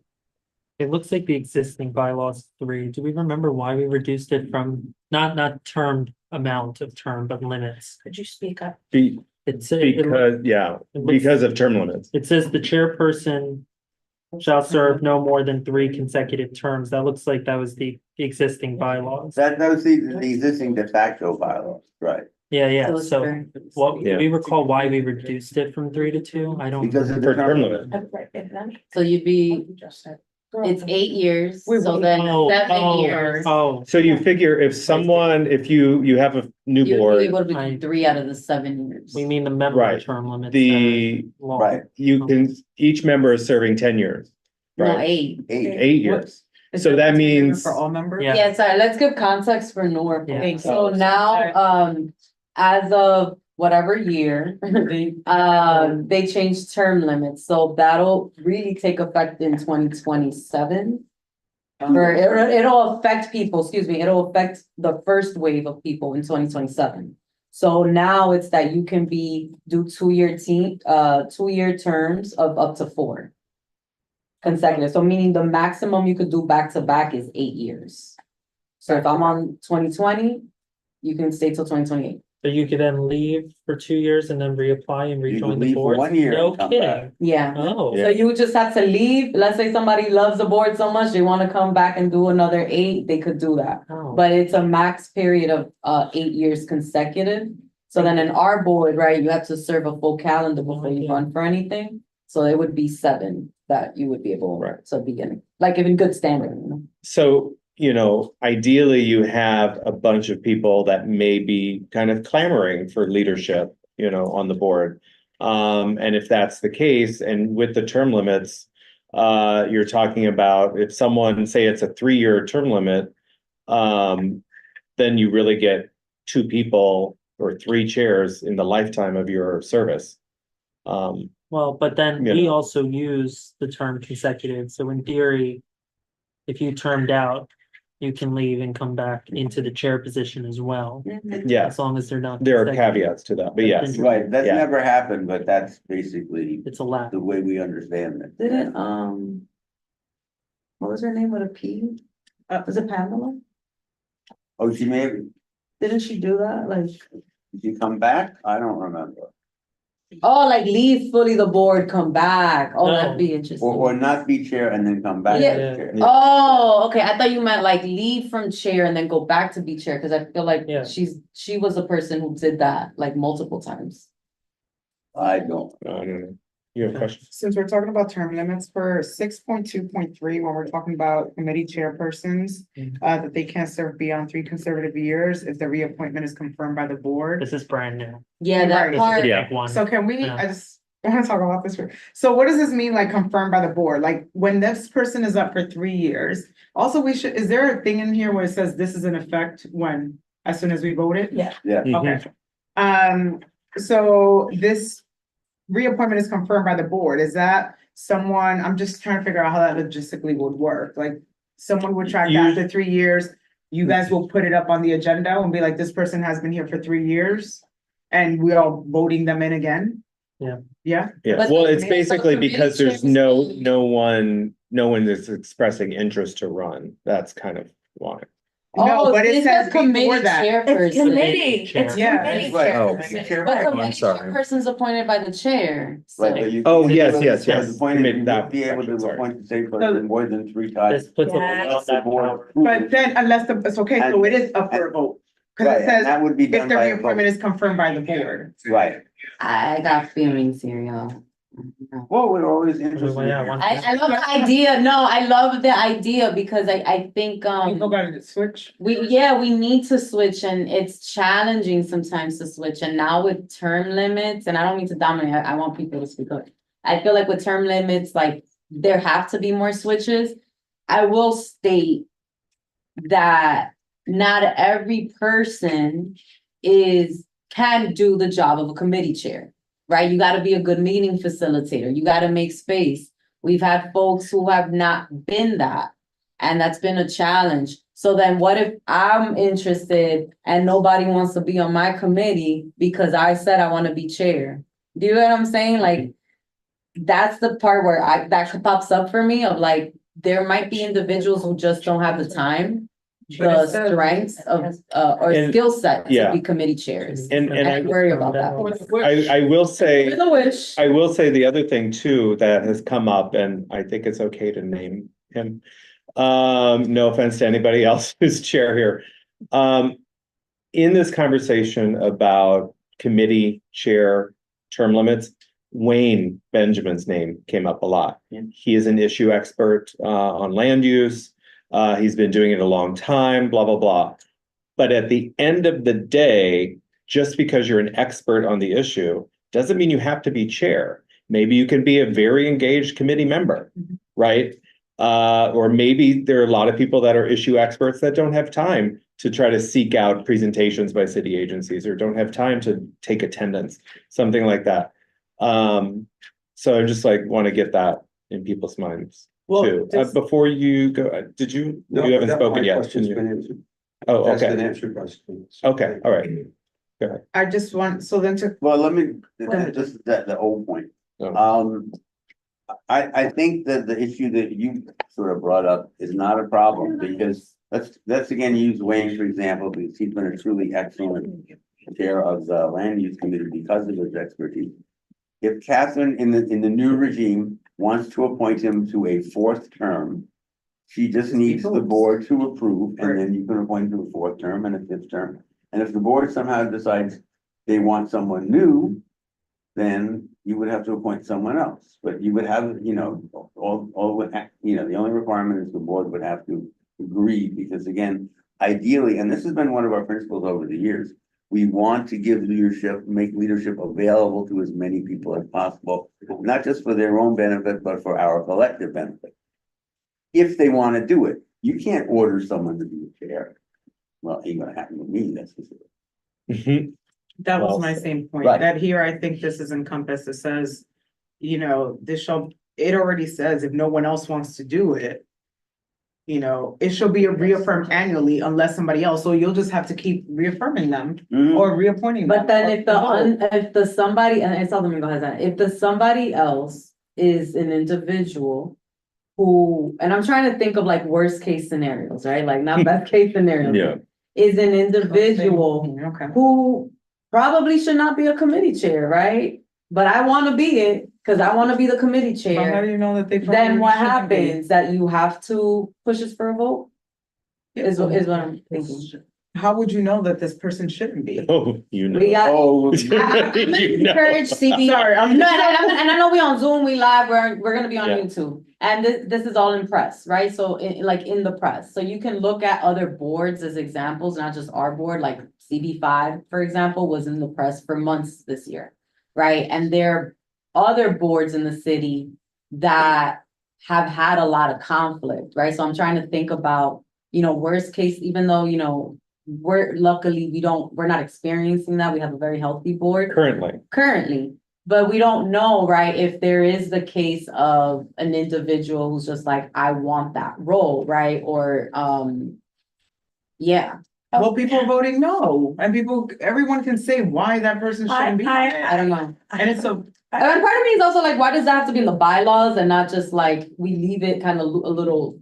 I'll let No. Domingo- This is I will again, defer to speaking of Domingo. term limits, so. Right. I want yeah. to defer to Domingo and then I'll go next, but Oh, his hand was. Domingo? Again, right, similar to the duties, we stated earlier, similar to, oh, board members can't this, and we shouldn't incorporate certain things. At the end of the day, historically, committee chairs have been assigned by board chairs, right? My recommendation also is we got to look into the flexibility of bringing in consultants, because it is unrealistic for a board to be sustainable when a good chair has to be there for 30 years and not develop his committee, other members of his committee, right? So if the case is that you're an expert, then should the board consider hiring consultants, right? And that's, I personally believe we should keep it how it is, right? Chairs assign board chairs, assign committee chairs, and there's no need for another election. So what we're saying is everything's going to be an election. Well, Hold on. you know, again, this is, I think, one of those hot topics that we will discuss as a full board. I don't expect any resolution of this tonight. Okay, perfect. We'll get to Tracy and then Anthony. and James. Oh, No, I think part of what I think we're sort of also dancing around is that we cannot increase institutional knowledge unless we give other people a chance to become a part of the institution. mhm. And I just play off of Domingo's point, if there is a committee that has high technicality and for whatever reason, someone with a lot of knowledge doesn't want to participate, and I don't want to say Wayne, it could be anyone, is like, right, then it does lend itself as we need additional assistance, but I think where we fall into, and not you, Chair, but I think without this language, what happens is where we can fall as a chair playing favorites. yeah. And we need Yeah. to be careful of Yeah. a chair playing favorites and keep picking their The same. favorites Yeah. to be committee chairs. And this is a safeguard against that. And that's why I think that this is important. So Like that. I have 2 points. The first is, I think this whole conversation around helping nurture people for the role of chair of a committee is fixed by the fact that we're introducing now vice chairs. And the example we keep using is land use now has a vice chair, which is Heidi, correct? Yes. And We've had hopefully a- that, We've had vice chair for years. that's great, Well, but we're- that's what that role should be for, right? And hopefully it's Wayne is giving her opportunities to pick up on certain pieces that she could then use when he turns out, if she's interested in being chair. But I have a second point that's very technical because I think we got hung up on language. The interpretation is someone else expresses interest and is appointed by the chair. Chair. You still have a decision Mhm. in that Yeah. and. Right. It's conjunctive to decide not to appoint the person who expresses interest, so long as we continue as a board to reaffirm the person. Good person, right. That's already sitting in that position. Chair. No, I mean, I'm thinking of, it's not even me, right? Like, it's not about, like, forget me. It's votes. You gotta win. Like, this is what this is what it all boils down to. Right? Al, Decisions are made by winners. And you Oh, yeah. interrupt everybody all the time. Remember that. Okay, all right. And you love hopping to committees to talk. Wish too. there was a mute. that's Just not kidding. the view, that's the lens. Jim, I want to get to Catherine's hypothetical, but I think I Anthony don't think we covered need it. it. yeah, I don't think we need it. Well, no, I feel it's important that I make this point, and you haven't read my mind, so. Just because someone says, I want to be the next chair of whatever, that's all very nice. If Catherine, the chair, doesn't want them, it won't be them. It's just, it will be some other person. And we've had people like that, but that's not how it works. Yeah. And the other thing, the other presumption underneath everything, which is the case most of the time, is this universal good faith. We have to do what we're supposed to do for the right reason. Mhm. And most of us generally do, which is magnificent. Catherine. But then, okay, I'm confused about something. So let's say somebody steps up, I wanna do it, and it's like, I don't think you got the skill set for this one, not yet, you're not ready. Goes to this person, but then, how does that loop happen? Because it's saying they need to be confirmed by the board. No, they That's the don't. vote. You just appoint them. But Only if there's they're a sentence termed out. prior to it says it has to be. Once they're termed out. Only if you're appointing them beyond their term limit, do they So, have to be approved. Is by your the board. hypothetical, Somebody who's termed out, Yeah. my hypothetical, somebody who's termed out, somebody else wants to step in. You just Because appoint- nobody else wants to, no, but that person may not be it. So I'm you'd like, rather you know keep what, that I don't same have person. anybody else, I gotta keep the same person, right? Right. If they're Like, then interested, it has to go back to the same person who's termed out, who's still Yeah. interested, right? Mhm. Cause there's nobody else. yeah, yeah, Then that has to go back to the full board. yes. yeah, Right. And Yeah. if the board, and I People think that vote. right, and then I think to further the hypothetical, in theory, and I'm taking this point, if the board doesn't confirm them, you have a vacancy as committee chairperson. Yeah. That's what And you would find happen, somebody else. because you still have appointment power. and It's like Congress. Yeah. Congress Right. can't decide unilaterally to appoint someone to the judiciary. The president still has that action. So basically, the only thing you're tapped out of doing is picking the person that has done the job a million times Yes, over. I hear you. You're- No, you- I agree. Right. So When you- it is a You- spirit you of it, I gotta get it, I'm find- just. You gotta, Right. you have to find somebody else, Mhm. because we've all So there'll be a decided vacancy. as a, you're like, I Doesn't wanna make pick people them number stepping up. 4 times, and the board says absolutely not. So like Anthony says, there's a vacancy. You're stuck finding someone, you can't play The favorites. chair Right. stuff somebody. But if the Yeah. board, does decide to pick that, say it's okay with that, The person, board wants to hold the person then for 4 it's the years. board that's saying, we recognize there's That there's term no limits, one we for it. recognize there's a finite amount of time that all of us are here, but we still want to have this person for 4 And years we or 5 recognize years. that there's someone else willing to do it, Right. but still we're choose this all person. still wanting and supporting to choose this Same person. person. Got it, okay, I thought Tanisha had. Oh, Tanisha? Yeah, I'm sorry. It's a lot going on, but I hear y'all talking about people who are experts and things of that and, being good cheers. But I just want to say one of the reasons why I decided to come on the board is because I saw that there were chairs that knew nothing of what they was talking about and had been in that position for years and years and years. I want to say the Youth and Education Council and committee, and that is very detrimental to our community. So what are we going to do about, is there any language in there about committee chairs that might not be good chairs and it doesn't, you can't get the work done that needs to be done for the community? Like, is there any language in the bylaws about what we do about that? Yeah, I mean, you raise a good point, and I think that was one of the points, is to get people I that was have horrified. a very long time and may have an Very agenda. long time. Yeah. And didn't You know know. anything. So I, as being on the board now, I'm going to watch out for that because that is very dangerous and that is not okay. And, the committee chairs represent all of us. And I ain't going to be out here looking like a mess. But ultimately also the chairs are appointed by the board chair. So that Who was that person last time? Catherine, who was chair before you? Elisa. But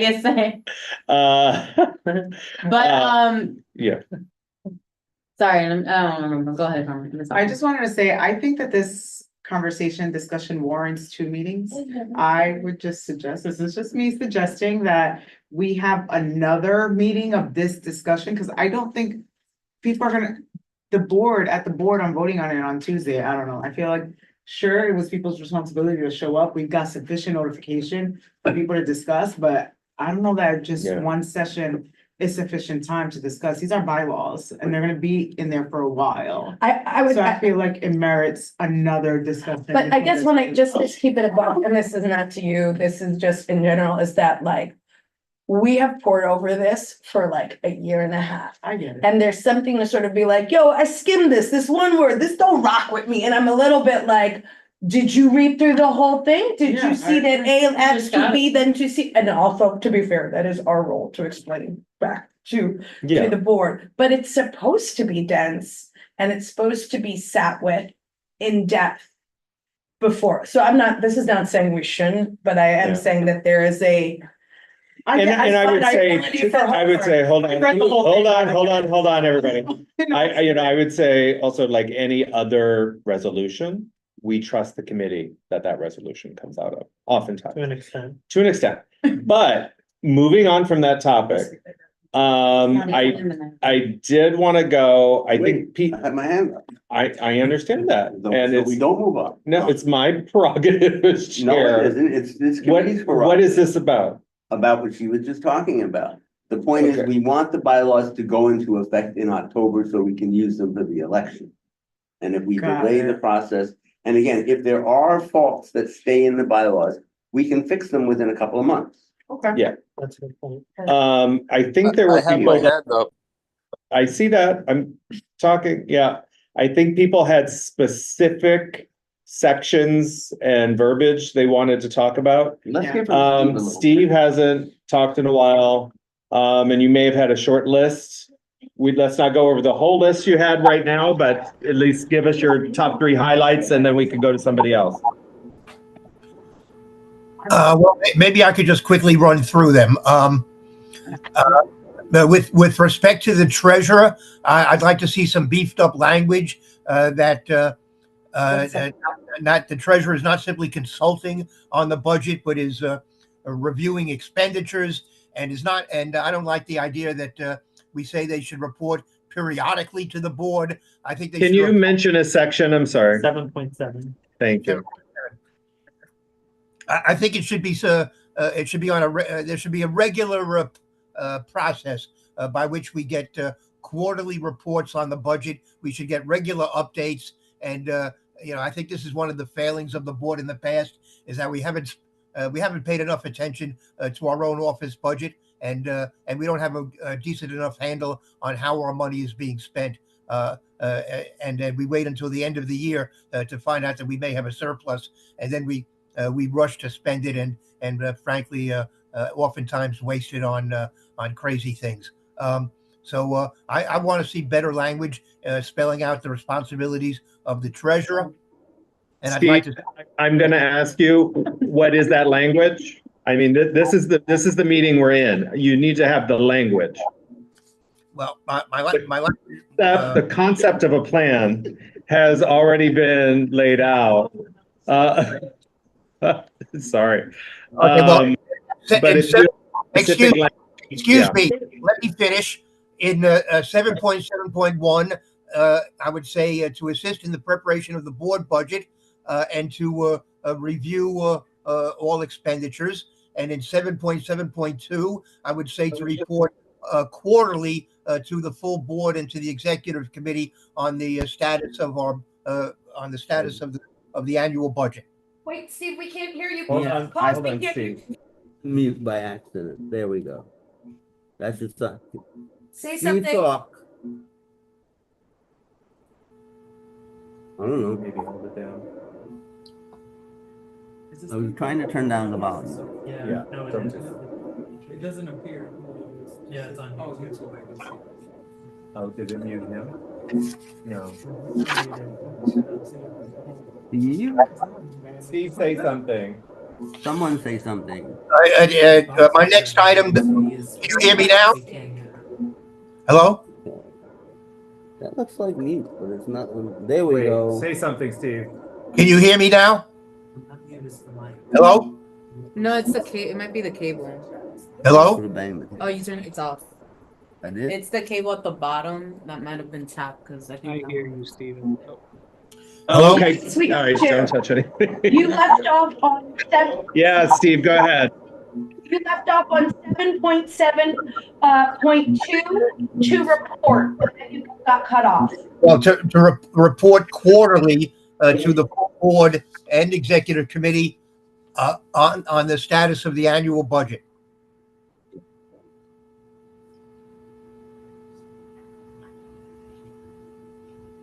Is that it on 7.7? This is under 7.7. Do you have any further suggestions? 7.7. Well, did you get my my change on 7.71? Yes.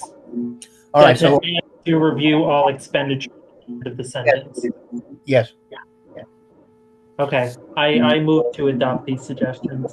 And just so we're clear, we're changing the word periodic. Yep. That as well. And at the end of Second. that, How do we make it at least? They add. okay, so to change it to report at least quarterly to the full board. Yeah. Did you say at least quarterly? Yes, we did. Yeah, that's good. That's good. This is two motions. One is on 7.7 to review all expenditures and, or we could do this, and 7.7.2, what is the language? Report at least quarterly. At least, Yeah. And at the end of 7.7.2 to add the words on the status of the annual budget. Yes.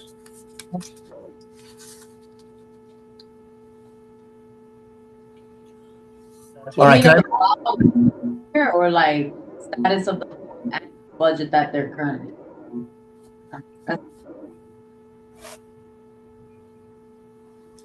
I second. I. Okay. Yeah. What next, Steve? Okay, 8.2.4 on the nominating committee. I don't like the way the nominating committee has functioned up to now, in which people just say what they want to run for, and then we just pass it on to the full board. The nominating committee, to me, should be functioning as a screening committee and not just as a performing a clerical chore and letting us know what people want to run for. So I would like to see language here that says that the nominating committee shall nominate one or more candidates it deems to be most qualified for each office of the board. I want to say that came up at some point and that the committee wanted to stay away from having the nominating committee burdened with deciding who's qualified and who's not. Well, let me tell you, that is the function of a nominating committee. Because in some areas, not all. Well, no, if all you're going to do is call around and find out what somebody wants to run for and just pass that on to the full board, we don't need a nominating committee. The office can do that. They can just make the phone calls and say, what would you like to run for? And then send out the ballot. The nominating committee. Hold on, Steve. The Has nominating served on the nominating committee? I know I have. Okay. Do you have opinions on that?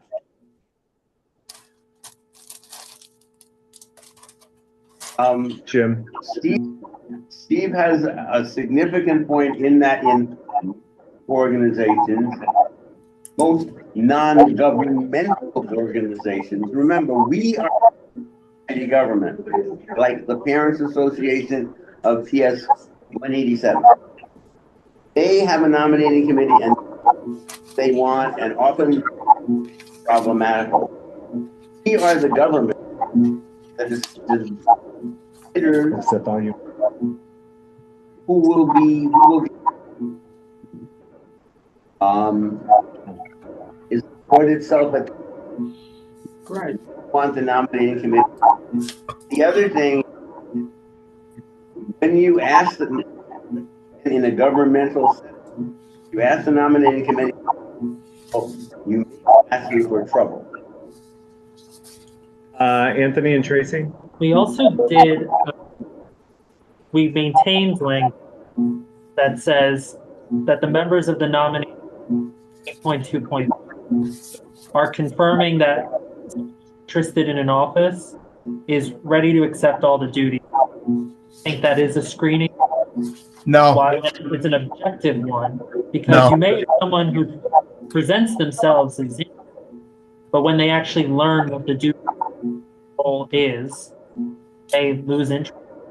Otherwise, cannot, with full confidence, affirm that they will carry out all their duties. Yeah, but that's sort of a different thought. I mean, that's the person themselves deciding whether or not they think they can handle the job. I want to know whether or not the nominating committee has looked at these people and determined whether or not you think they can actually do the job.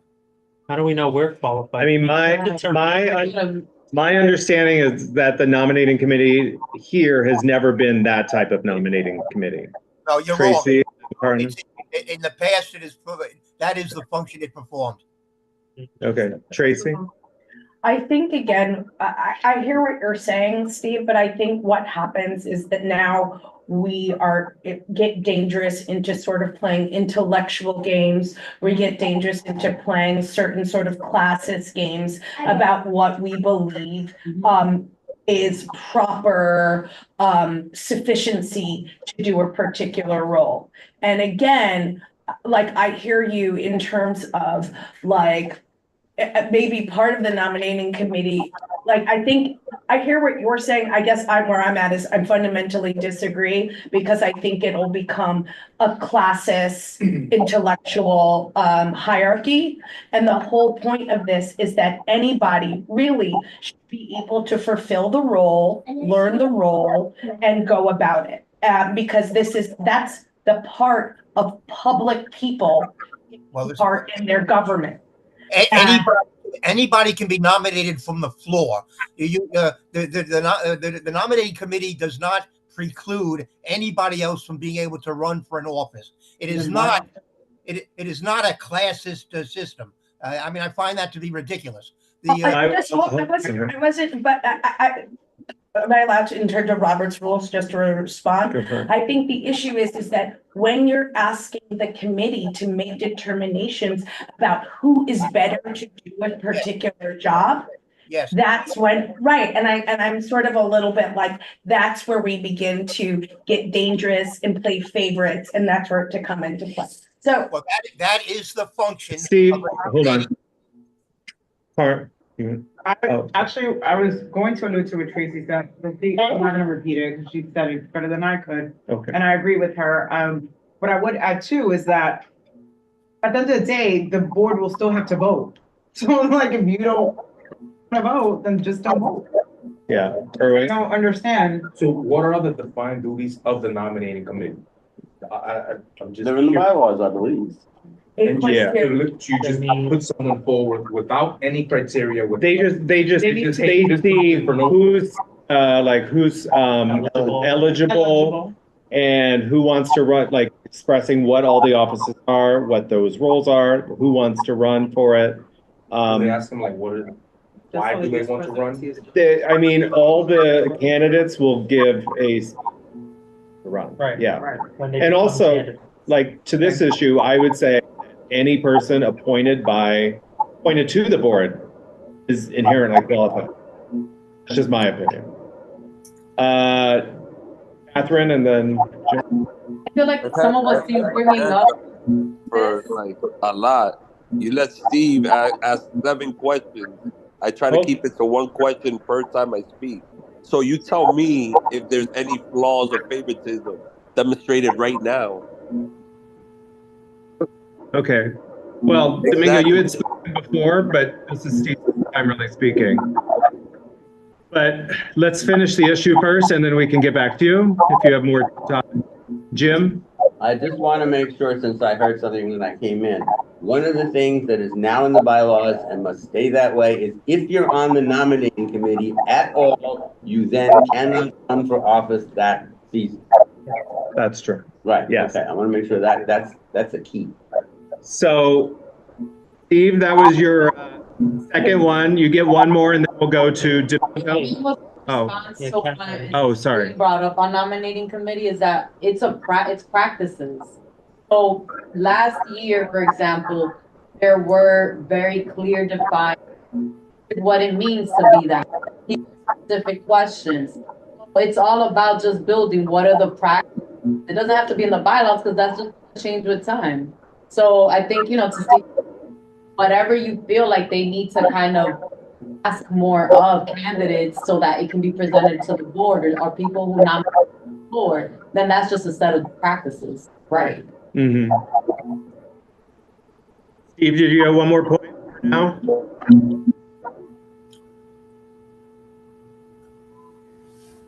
Did we lose you? No, I get the background.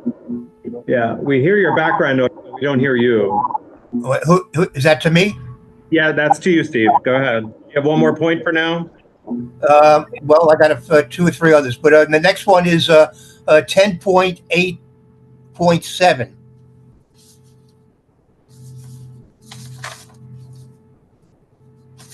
Okay, go ahead.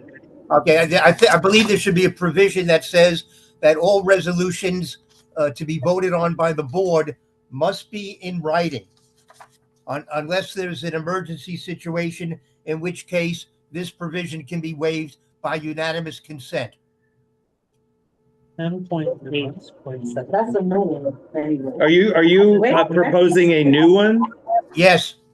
Oh, Okay. Oh, you're adding something, sorry. So you're just saying it should be in writing?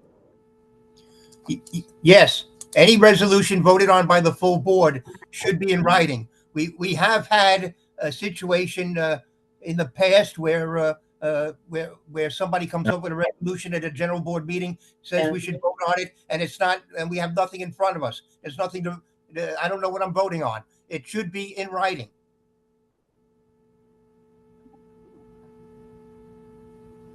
I have no problem with that because it has the provision that it doesn't have. And ultimately, once it's ultimately be rendered, you're not going to recite this. Tracy, do you need him to repeat it? I'm gonna repeat it back to you, Steve. I have your language correct.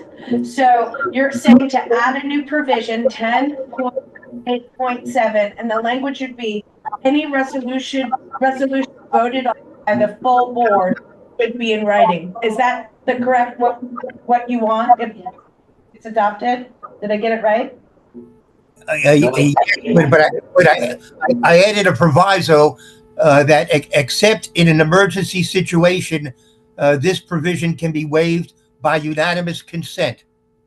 This provision has been waived. We can't have unanimous. Yeah, by a board vote. We can't have unanimous consent. We can only do. Right, okay, yes. Okay, by majority vote. Yeah. Thank you. Okay. Very good. So I don't disagree with the provision, but I don't know if this is the place for it. Because this just outlines voting. Oh, well, you can, yeah, if it belongs someplace else, then put it where you think it belongs.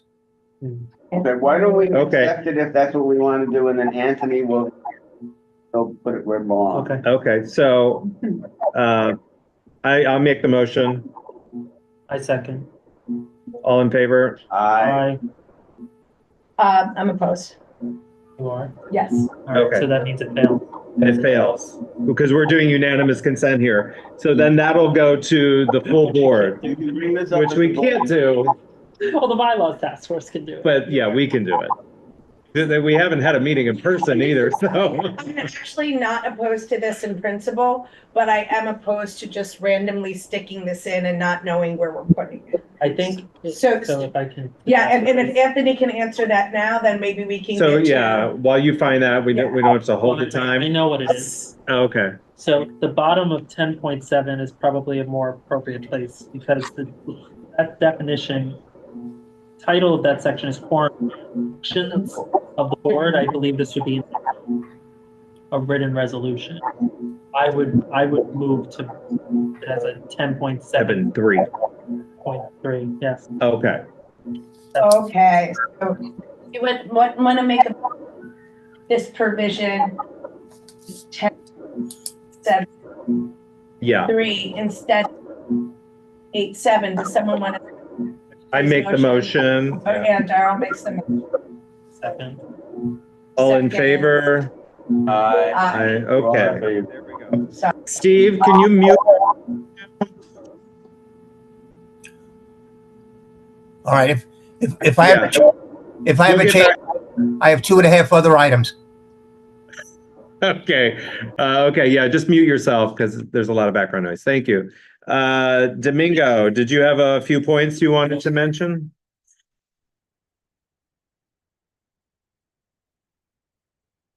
Domingo, you still with us? You're muted.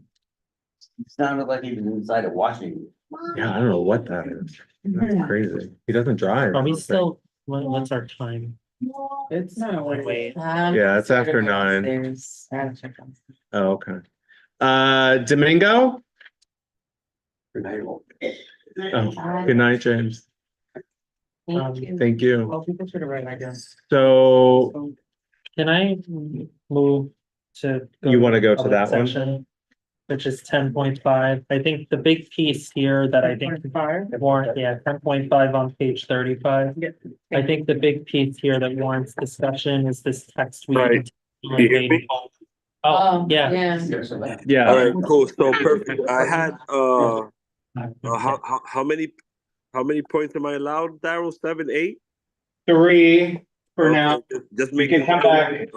because different presidents are created throughout the meeting. So I'm just trying to figure out where we at now. Steve had 3.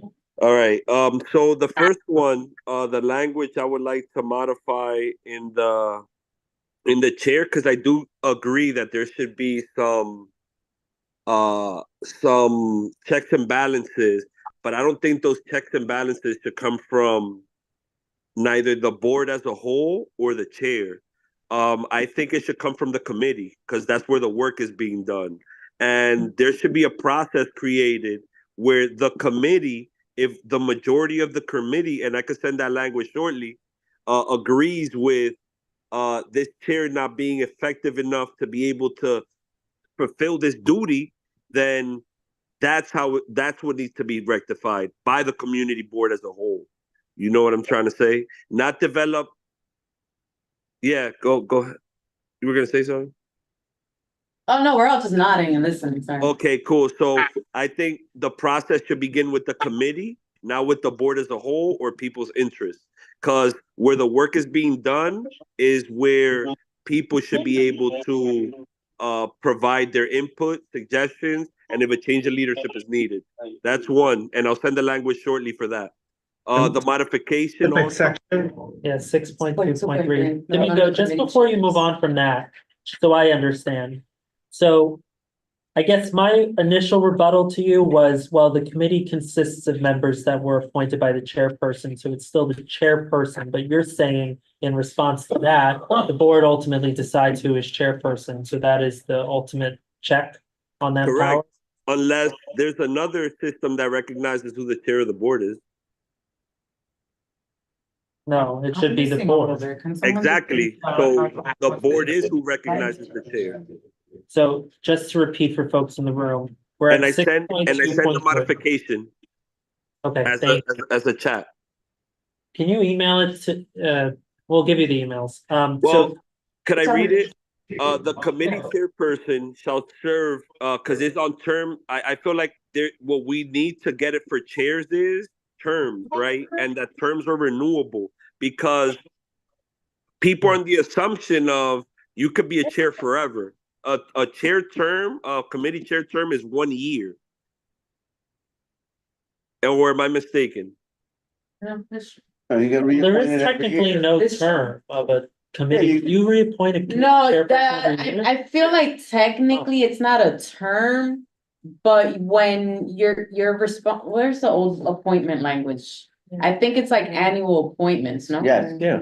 Yeah, so technically, Oh. technically, you're choosing to renew a person for multiple I years. see, okay.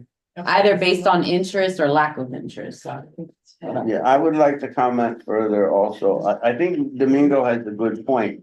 And I think the issue he's talking about, and that way I can verify, we can verify that I understand what he's talking about. You have this committee chair and using their best faith or whatever, the committee decides this person just cannot do the job. Correct.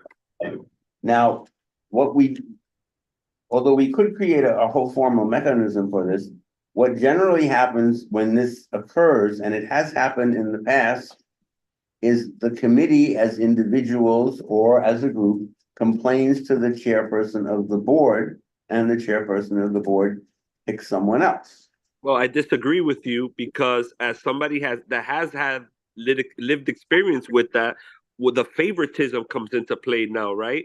So what they tell you is they provide you a suggestion of moving to another committee. That was done under Shah, that was done under multiple chairs, right? Where you didn't necessarily agree that the person chairing the committee was not only out of date, but out of tune with the reality of the needs at that particular moment. And what they do is they isolate you. And when we talk about favoritism, the work happens in committee. So who better to provide feedback than the committee members in that particular committee? Well, yeah, I mean, I think a lot of new members are just thrown into a committee. Or maybe they choose it, that's fine, but they're still new to it, so I don't think they would have strong opinions right away. I don't know. Well, they wouldn't have to. I do. They do. I do. I want to say, as someone who just got on the community board last year, I have had strong opinions from day one, because I am an expert in being a community member.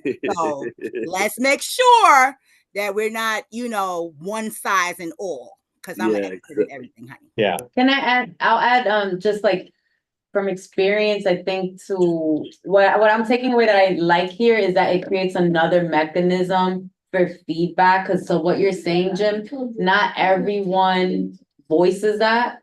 So this is like a way of like you're gonna vote on it. You know what I'm saying? And like not everybody feels comfortable or safe, whether with a committee chair or a chair, to give that feedback. And that's been an issue where I guess I could share, like, I learned somebody was super unhappy on a committee, but I would have never guessed it because I never saw it, right? Because you're not that's another issue, right, with the full board meeting. Like, a lot of us, especially folks who have more time limits, like, you go to your committee and that's it. You have zero insight on what happens at another committee.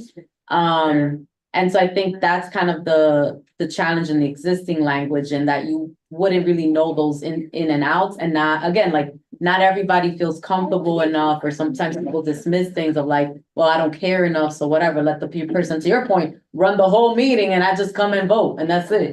Thanks, Carl. So some people could live with that, some people shouldn't. And Yeah, but let's not deter from the fact that I suggested a friendly amendment to the language already provided. The other thing as well is, I feel that 1 year terms does make sense for elections for chairs.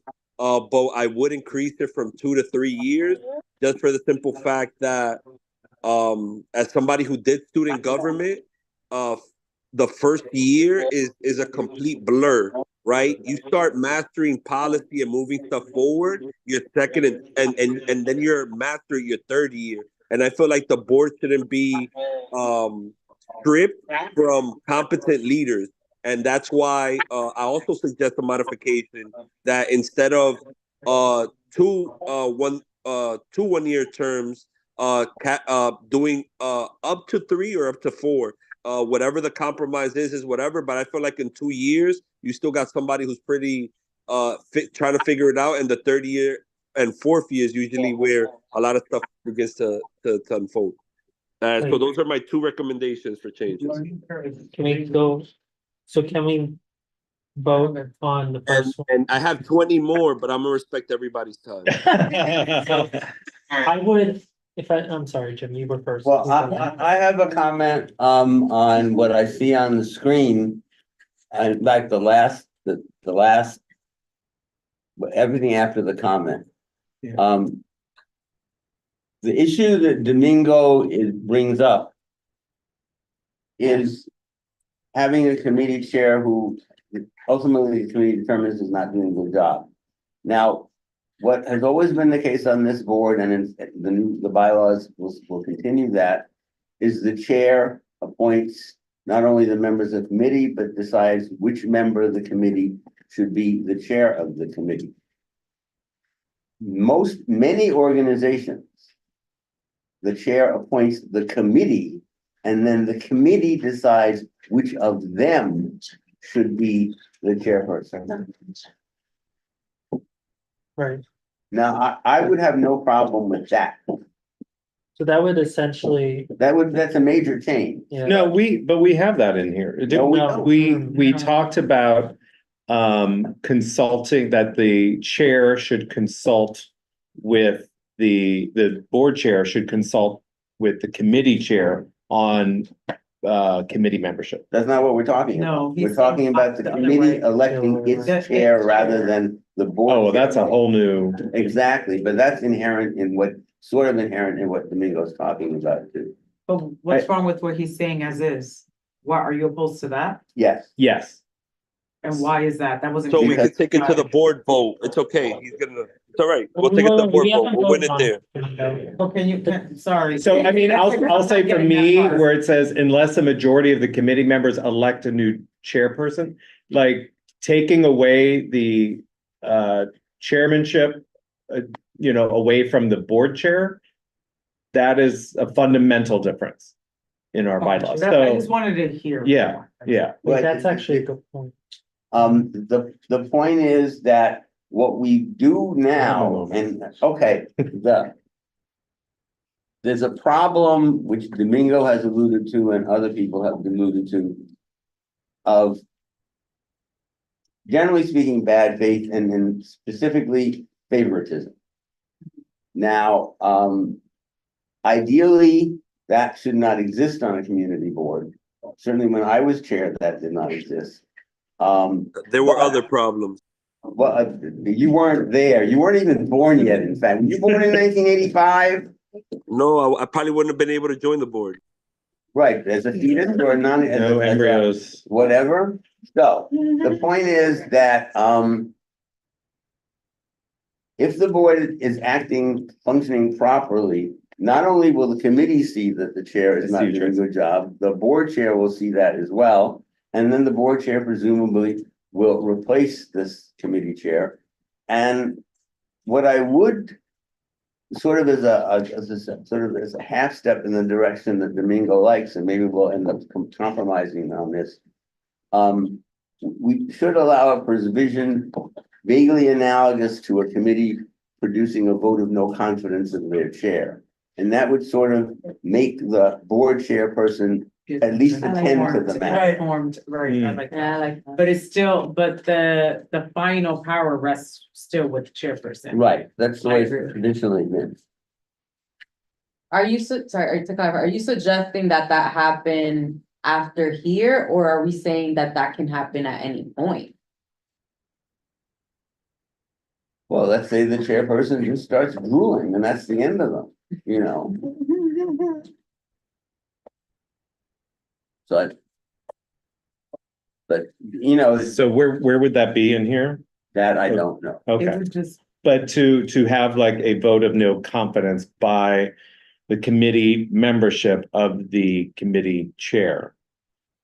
Right, by the committee membership in reference to the committee chair. Right. What if it would just be that somewhere, instead of that language at the bottom, reappointed unless the majority of committee members elect a new chairperson, why don't we just allude to something that says that the chairperson would check in with committee members upon reappointment or something like that? Of Because the thing, or no? Right. Cause I'm saying if it's like, cause we're saying like a vote of no confidence, that's still up to her decision. I mean, No, she it's can just not. take into consideration. So what this says, I think, Okay. I think this provision is actually three different things in one big paragraph. So I think we're all in agreement in terms of that there should be a mechanism to remove a poor chairperson, and I think we're all in agreement about that. And the question becomes is whether and I think we would all still be in favor of the language, sort of remove before the completion of term. And I don't know if we're all in agreement if it's about the majority of those individual committee members. I do think that that's worthwhile.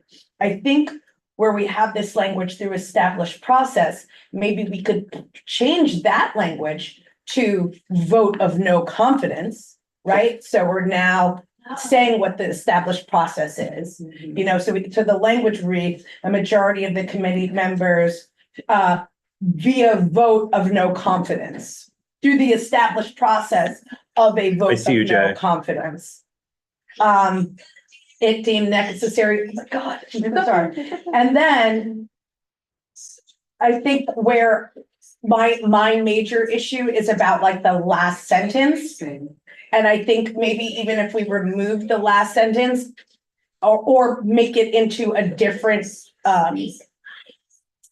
substance step, right? But that it's sort of that it doesn't say here who becomes the new chair, right? It says at the end of the one-year term, their chairperson may be reappointed unless the majority of the committee members elect a new chairperson.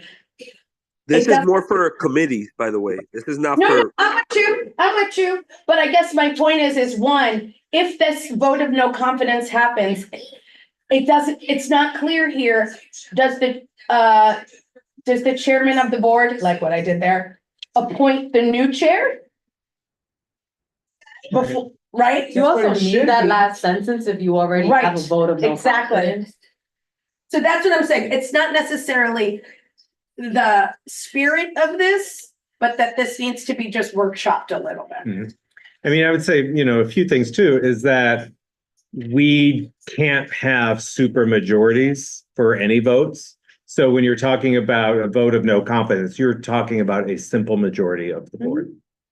So if you're talking of the committee, so if you're talking I think a lot of our committees have 9 people, talking 5 people. 5 people.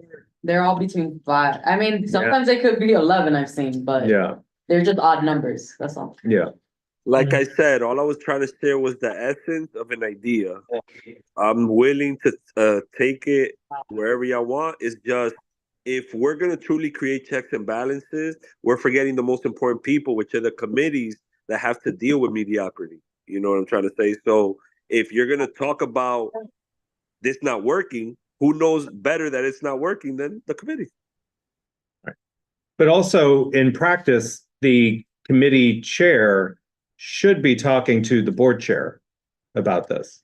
Or the committee members should be talking to the. Correct, but historically, right? Historically, for checks and balances, the only reason I'm referencing is, how about if the chair is in cahoots with the committee chair?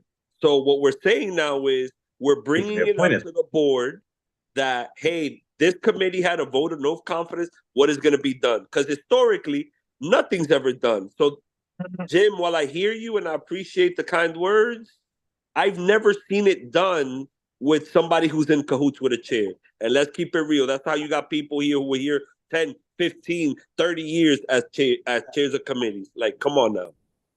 Okay, so I think moving forward, it'd be great to have specific language to this. Like the whole vote of no confidence, it seems like not a bad idea. Correct. It just needs to be like where. I did see Jay. Are you talking on this matter or on something else? On this matter. Oh, okay, go ahead. Hey, Jay. Hi. So now we have to put Jay in our vote. So, Yes. to the spirit of what Domingo is concerned about, I just think practically, one, not everyone on this board will ever read the entire bylaws, so they won't know that they can do a vote of no confidence.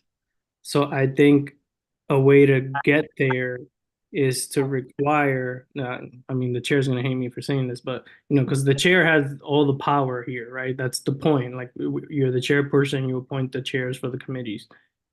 Why don't we just require them to do like a survey every quarter, right? Like every, you know, before the break, the summer break, and then in December. So June and December, where they get the opinion of the committee members on the chair of their committee, and they can present that as a way to do the check and balances at that point, is to present the results of those surveys to the e-board, and you guys can then decide whether it's worth removing someone from being chair of the committee. So can I respond to that? Hold on a sec. Me and then Tracy, and then back to you, Domingo. I don't think in practice, just looking at previous surveys, that it's the participation is very strong, unfortunately. So I just don't know if that's a good mechanism. I'm just saying that, Tracy. I like the idea of feedback. I don't know if it needs to be that many times, but certainly maybe halfway through a term, maybe at the end of a term. But I guess my question to you, Jay, is, are you saying that this should be in the bylaws, or is this some other place that we should just adopt this practice? It could be either or. I mean, it depends, right? Like you want something. I would say the bylaws in the sense of having something that has an instruction, right? Because if Catherine is no longer here, we get a new, everyone's term limited. You have a whole new board. You need some form of institutional knowledge of how to operate. We should have been a procedures task force. Yeah, so that was part two of bylaws and code of conduct. Jay, I was gonna offer, I'm like, look, the survey that, I don't know if you did it, but the survey's there, and it was with that intent and purpose of like getting that first actual documented feedback on how committee chairs are doing.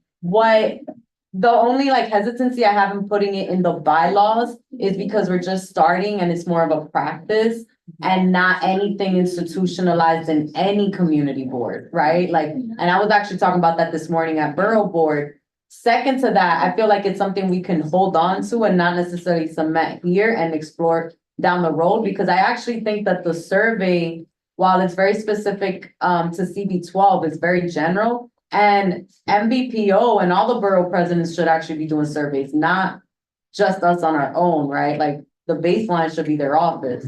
So I guess to say that, like, I feel like that's a procedural thing for now, because it's not, it also lives like within the effort of an individual chair, not necessarily. Yeah, and that's what I'm saying. Yeah. It's your current practice, but if you're gone, who's to say that the future? Yeah. So can it just? Well, and I'd like to think chairs have some sort of self-awareness. Call me crazy. Some chairs punchy really at 9:30. Am I being punchy now? I've seen bad chairs and good chairs, sir. So I don't know. I've seen bad chairs. And I've All right, seen. so could I answer Jay or no? Article 7. Yeah, go ahead. So my only issue is, Jay, like being on this board, right? There's periods where we have, let's say, a good chair, but then there's periods where you have a very interesting period, So as far as like committee where the work gets done, if the work is not fully getting done, right? we're doing a disservice to our community, right? So if you understand, you're telling the chair, hey, look, let's stop looking at that school because that's the only school you're getting money from, right? I'm not going to name any previous chairs, right? There's other schools in this district.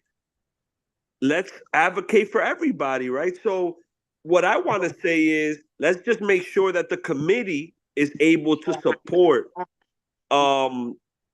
good leadership, but at the same time, let it be able to call out bad leadership. You know what I'm trying to say? I liked what I believe her name is Claire. Carmen? Who? Tracy? Tracy. What Tracy said makes a lot of sense, right? Which is, there should be, what the bylaws do is protect us from situations, right? So if we create a situation where you have a chair and they're in cahoots with the committee chair and nothing's really getting done, but that person is going to hold down the fort because they're in cahoots, well, let the whole community board know that that committee disagrees and doesn't trust the leadership put on that committee. You know, and that puts the chair now in a situation, because that's why I like yearly elections, puts them in a situation of losing votes because they're in cahoots with the same people. You know what I'm trying to say? So that's why I raised that. And yeah, sorry about. I just want to be cognizant of time. It's 9:32. Do we know how late we can stay? I don't know. Okay. I don't know. I mean, I would But say we obviously if won't. we could wrap it up by 10 o'clock. That would be very good. Maybe we Okay. could hear from Steve a little bit, get his things under the. I have Yeah. language. Great, but I still have two things on the table that still haven't been decided on. So we're gonna move on without even like. No, I agree. There should be. Come on both. now. But we don't have the exact language or place, right? Well, there was another, so, okay, He had, hold on. he had He two things, points. just to review. So it was the paragraph that's listed there, that we could vote on right now. And then I think, Domingo, correct me if I'm wrong, you made a recommendation for longer chair terms. Did I get that? Correct. And did- Up to 3 or 4 years, whatever y'all want to compromise on, but I really do think that yearly terms, like, it should be, because we vote every year, you know what I'm trying to say? So the cap is not really too concerning because we could vote people out. And just to be clear, when you say chair, you mean committee chair, I just for the. No. No, community board chair. Community board Well, chair. officers, because the provision applies to all officers. So officers, Okay, so hold on, let me just change that language as listed. Recommend- I mean, I'm not good. I'm gonna vote no. It's okay.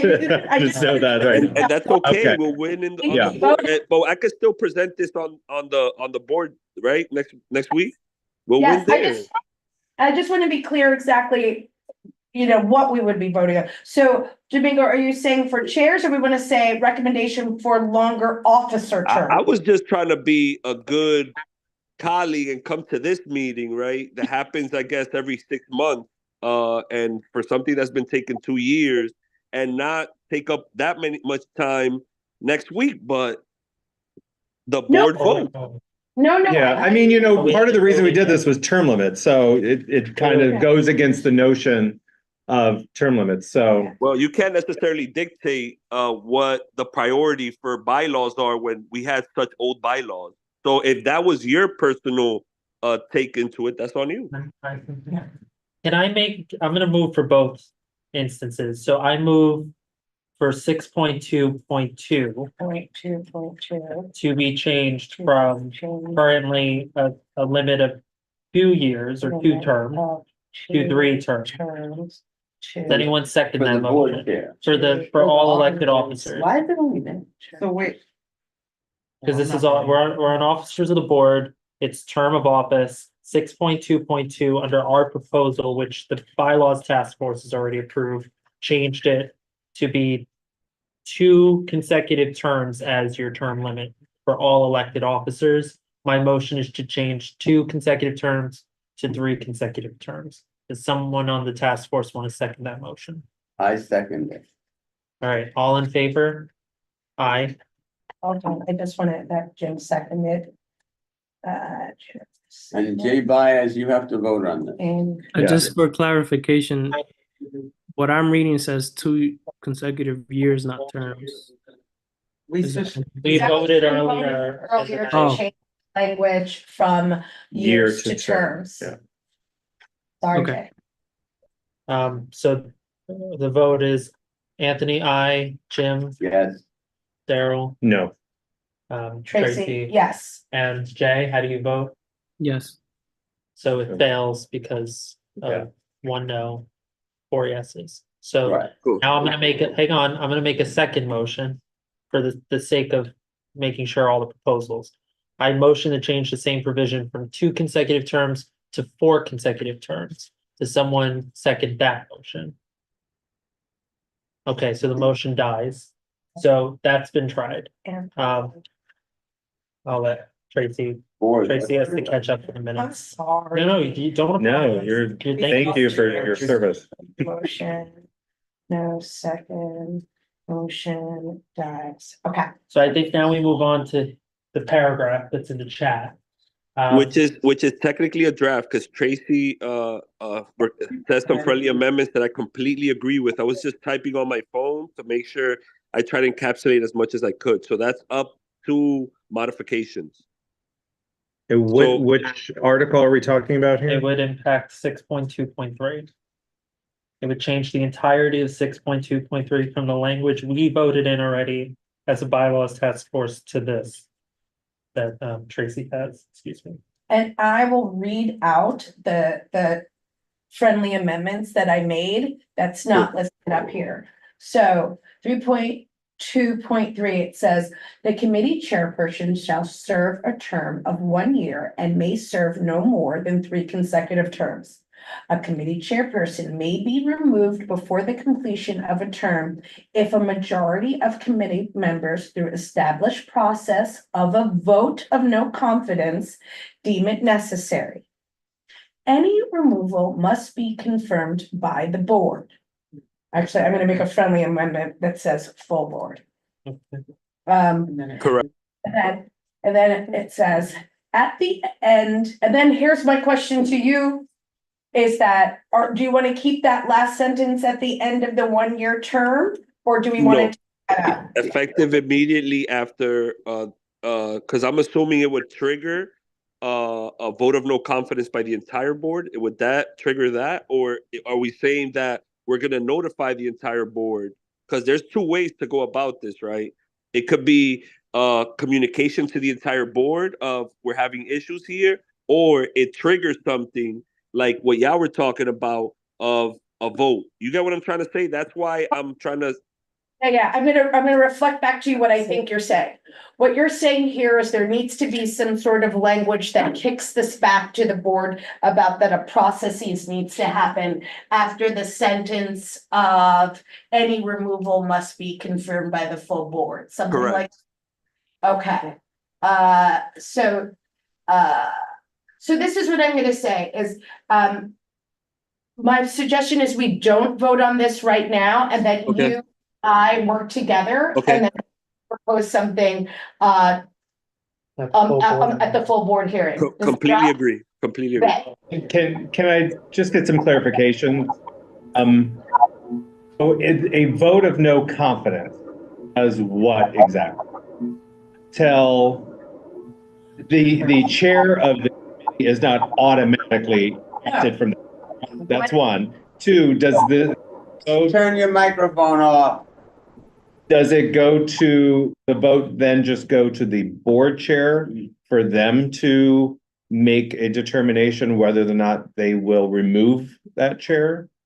That's the question. I think that's the question that he and I are going to work on language about, because it's not clear if it's like whether processes should happen next or you're asking the full board to do something next. And that, since that language is not clear, I'm taking it, Domingo, that you're going to withdraw this. Yes, I withdraw this motion and we'll work on it. So the vote of no confidence is almost like an impeachment. And we are waiting for the trial, so to speak, for a vote, Or a final, a ratification of Someone the has had agreement. his hand up. I can see that. Yes, I you've was, been talking. and she's yeah, been but I'm the talking. chair, I could talk. No, I you want can't. to. You absolutely may But we're not. finishing a thing. Yeah, That's why the vote is important, Jim. I'm talking now. Yes, go ahead, Jim. I recognize you. Go ahead. The last sentence of that thing up there at blah, blah, blah, that is gone. I do. Yes, that's what we all agreed on. Okay, thank you, I'm not done yet. I love people who try to think they can read my mind, even I can't read my mind. So, the second thing is, as I understand the language that's already there, when a committee passes a vote of no confidence against their chair, it then goes automatically to a vote of the full board, and if they ratify the vote of no confidence for the committee chair, at that point, at a general meeting, the committee chair is removed, and the chairperson, presumably, the board chairperson, will presumably appoint someone else. I guess my question is, what role does the board chair play in? Up until then, none. Board chair. If there's Because a- the person they gave no confidence is their An appointee. appointee, correct. Right, and so basically the committee So has. you talk about checks and balances, that's what that means. Oh, I agree. Basically, the way I stated things, I will agree with, and I think that's close to what you and Tracy will come up with. So I think we're pretty much all on the same wavelength, which is a very nice thing. And I don't disagree, but also another check and balance is voting out the board chair at the next Yes, that's always the meeting. ultimate. That's check. always the, you know, Correct. They run every year. Right. Yeah. You got another thing? I had 20 more, but out of respect for No, time, no. I conceded. More. okay. Sorry. I jump between. Yeah, yes, you can. Steve, can you mute yourself again? Anthony's been waiting on this one provision. Sorry. I have a question about this particular provision. Okay, go for it. I believe that the first sentence should be deleted because this is not the existing language in 6.2.3. I believe should remain. This is not really a substitute for the idea that that a committee chair who has served 3 consecutive years may continue to serve beyond the 3 years if no one else has expressed interest. This is now a different thought about removing somebody who maybe has not performed up to par. So I would suggest that what Domingo is suggesting is not a substitute for 6.2.3, but should be considered as maybe 6.2.4. You know, it was gnawing at me and I couldn't figure out why, but that is why. Yes, thank you. I agree with Steve that we get rid of the first sentence because it's duplicative. So now, Agree in principle, just not in section. well, dirty. We wouldn't remove 6.2.3 as it is. As it This stands. would add, this Right. would be added, So yeah. we'll just start with a committee chairperson may be removed at Right. 6.2.4. yeah. Yeah, I think we have consensus on that. Anthony. So I wanted to raise section 10.5.6 for discussion. Because this, I argue, is the biggest substantive addition to the bylaws. In fact, we decided as a task force to both bold and underline it, which we do nowhere else, because it's important. The charter, as we read it, just simply requires us to have a public session. It does not tell us how we do it. And so we're establishing here parameters as to how that public session is conducted. The first is the total time of the public session at each general meeting shall not exceed 45 minutes, regardless of the number of speakers.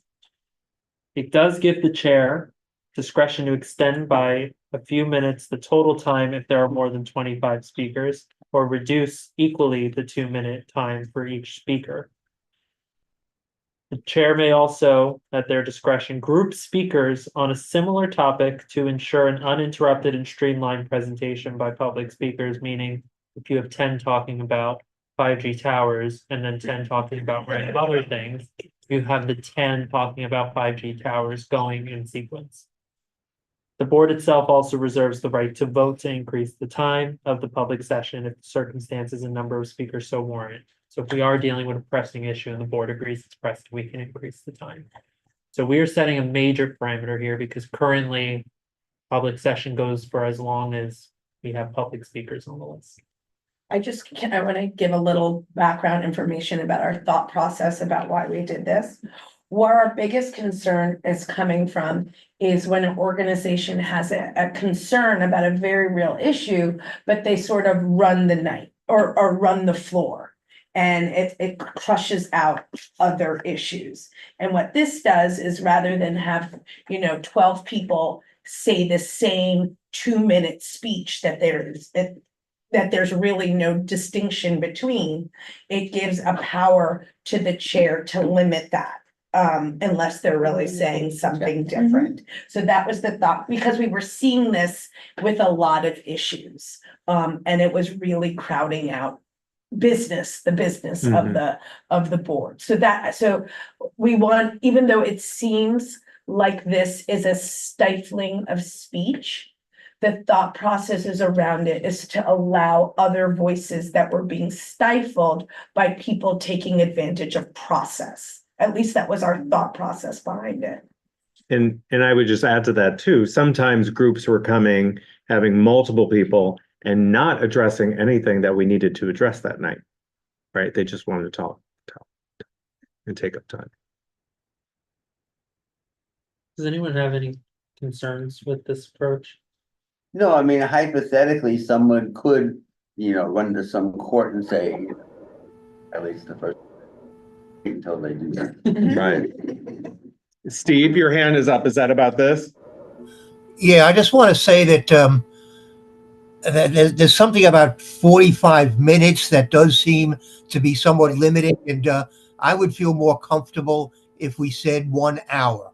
That to me would suggest, that we're not necessarily trying to kick people out of the meeting. It's an hour seems like a more appropriate amount of time, which doesn't seem to be squelching the debate. What I also wish we could do, and I don't have a suggestion right now, is how we could possibly limit people who come month after month after month after month to say the same exact thing.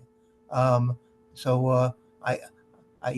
wish there was a way to If you hear me giggling, it's because I feel that so hard, Steve. I feel that so hard. 60 is also divisible by 2, so actually that makes. No, I know, but that to me is one of the more painful, having to sit there and listen to people month after month say the same exact thing to us. I think that maybe. I was gonna just say, I think technically right now we have it's 25 cap. So if you do that by 2, it's actually 50 minutes. So that's our practice, but it's not in the body. That is true. Why don't we make it 50 minutes? Yeah. Actually, I will say that that's a piece missing in bylaws, because when My fault. when we first did the 2-minute thing, and I think that was under Shaw, I thought that was a bylaws edit. Oh, no, you just did it. Oh, okay.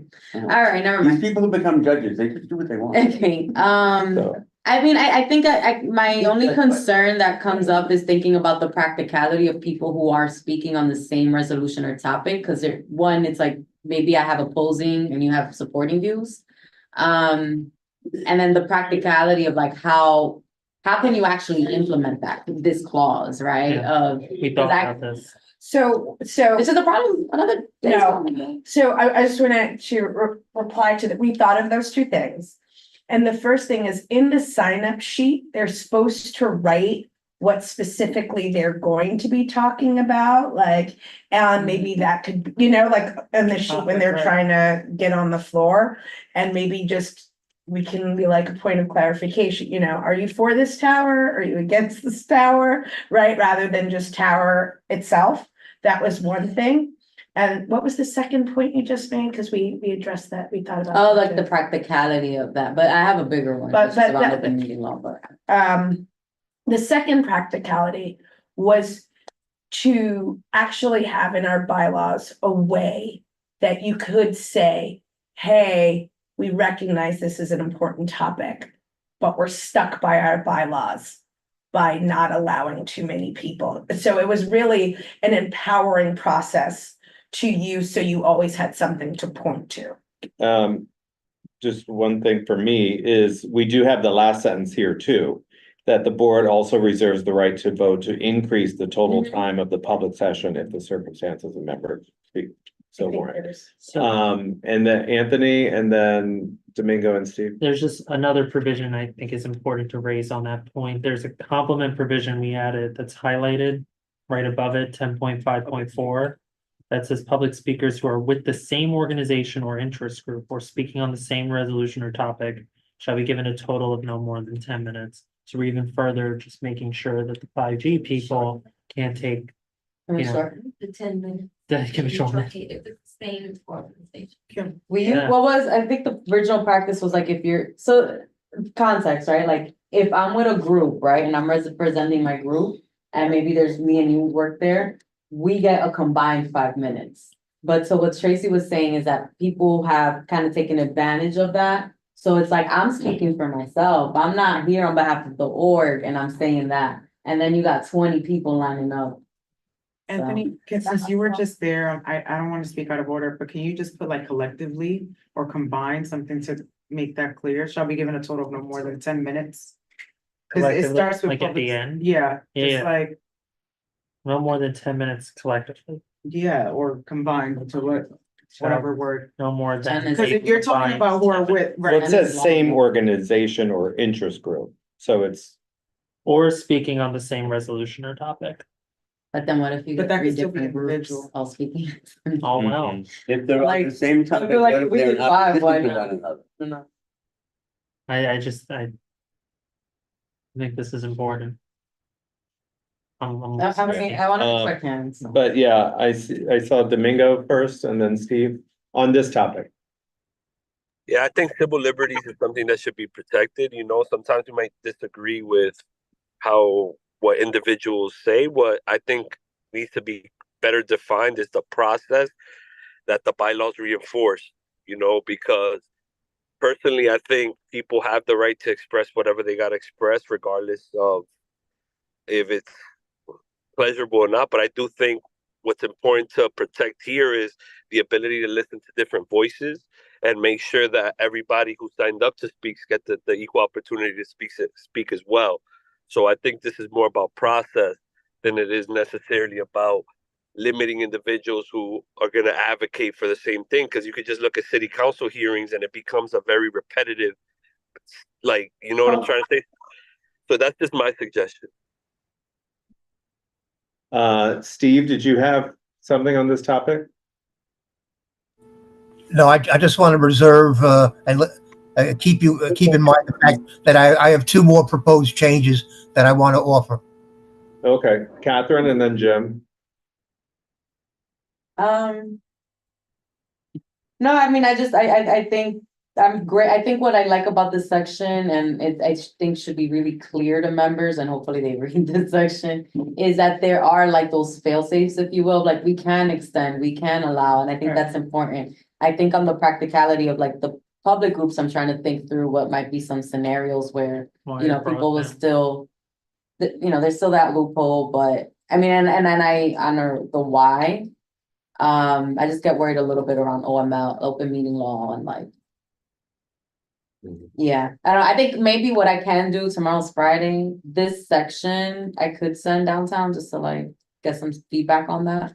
I don't know if any other boards have tried this. Their public sessions usually run a lot longer. But I think we actually did, now that Yeah. you say that, I think we did look up one of them, 4 maybe? Is 4 the big one in Midtown? Or is that 7? That's Hell's Kitchen. Hell's Chelsea. Kitchen's pretty. Whichever one does have like a lot of limitations. I mean, normally, and actually, and I'll say in terms of practicality and practice, what some boards downtown do is you don't sign up on the spot, you sign up online beforehand, and then you get like, okay, now you're on the speakers list. Yeah, but that's excessive. But There's that's a lot, that's accessibility. excessive, yeah. There's accessibility issues there. Yeah, I mean, agreed. Jim, sorry. I just want to bring up, and there's a complication, and I'll tell you where I think, well, you already know what I'm putting it. But anyway, when you group people and decide, then you're actually looking at content. And that's where it gets sticky. Okay, now, if it's just, and where it may not be sticky is if you have like topics. But even then, topics are inherently content. And, you know, that's where we're essentially not allowed to go. Well, but we would remain content neutral because we would apply the same rule to regardless of the topic that you're speaking on. In other words, if you're in favor of the 5G towers and you're not in favor, we're not saying you get 2 and you get 3. We're saying anyone who's speaking on any topic, regardless of what it is, if you combined are speaking for more than 10 minutes, we're saying no. Oh, so we're cutting the list. So if Yes. I have 20 Yeah. people speaking on 5G, then it's actually, I can only take the first 5. Well, what or we're no, saying? that's Well, no, one you way pull a to random do it. 5. That's one way to do it, Yeah. but you could say to the groups, which one of you, we have to cut this down. Got Are it. there any of you like that? Let them self-select first. Well, that's what we actually did in the past. Yeah. And often when we had chairs who weren't quite as mindful as they should be, they would say to me, Jim, you helped them figure this out. But basically what we did is we asked them to find and come up with a total. Yeah, we allowed them to all stand together up front so that they could at least be seen and people would know what position they were taking. So it there- is possible. So, I mean, yeah, I feel like you guys. Well, are trying to again, make no, this no, really helpful. you may have some purists come and scream about, that we're actually, the topic is content, and then maybe the city's lawyer will get to do something about it. Fine. Let's do it. So are there any substantial changes to this Yeah, at this there- point? Like, are we changing it to, I have 2 motions. uh-huh, The first is Carmen's, which is 10.5.4, adding the words a combined between the Right. words more than and 10 minutes. So the latter part of that would read, shall be given a total of no more than a combined 10 minutes. I put that motion forward. Is there a second? second, All in favor? Aye. Aye. Jay? Aye. Great. Okay. The second is 10.5.6, increasing 45 to 50 minutes. I move. second, All in favor? aye. Aye. Okay, so Okay. that's now Is that 50. Jay too? That was Jay. Yeah, that was Jay, right? Yeah, Yeah, sorry. thanks. Ooh. Great. Who seconded the second? Oh, I did. Thank sorry. you, that's what I thought. Mhm. Thank you.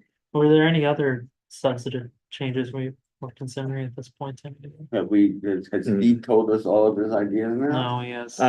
So yeah, I saw- it is 9:59. Oh, my God. I'm glad we had dinner. Oh, we Thank got you. energy. Are we, Board meeting in a while. are we getting dessert? Is it coming in? Yeah, we're having rice. Rice. And ginger Take ale. home. So Steve, did you have 2 quick things? Yeah, I'm hoping they're not controversial at all.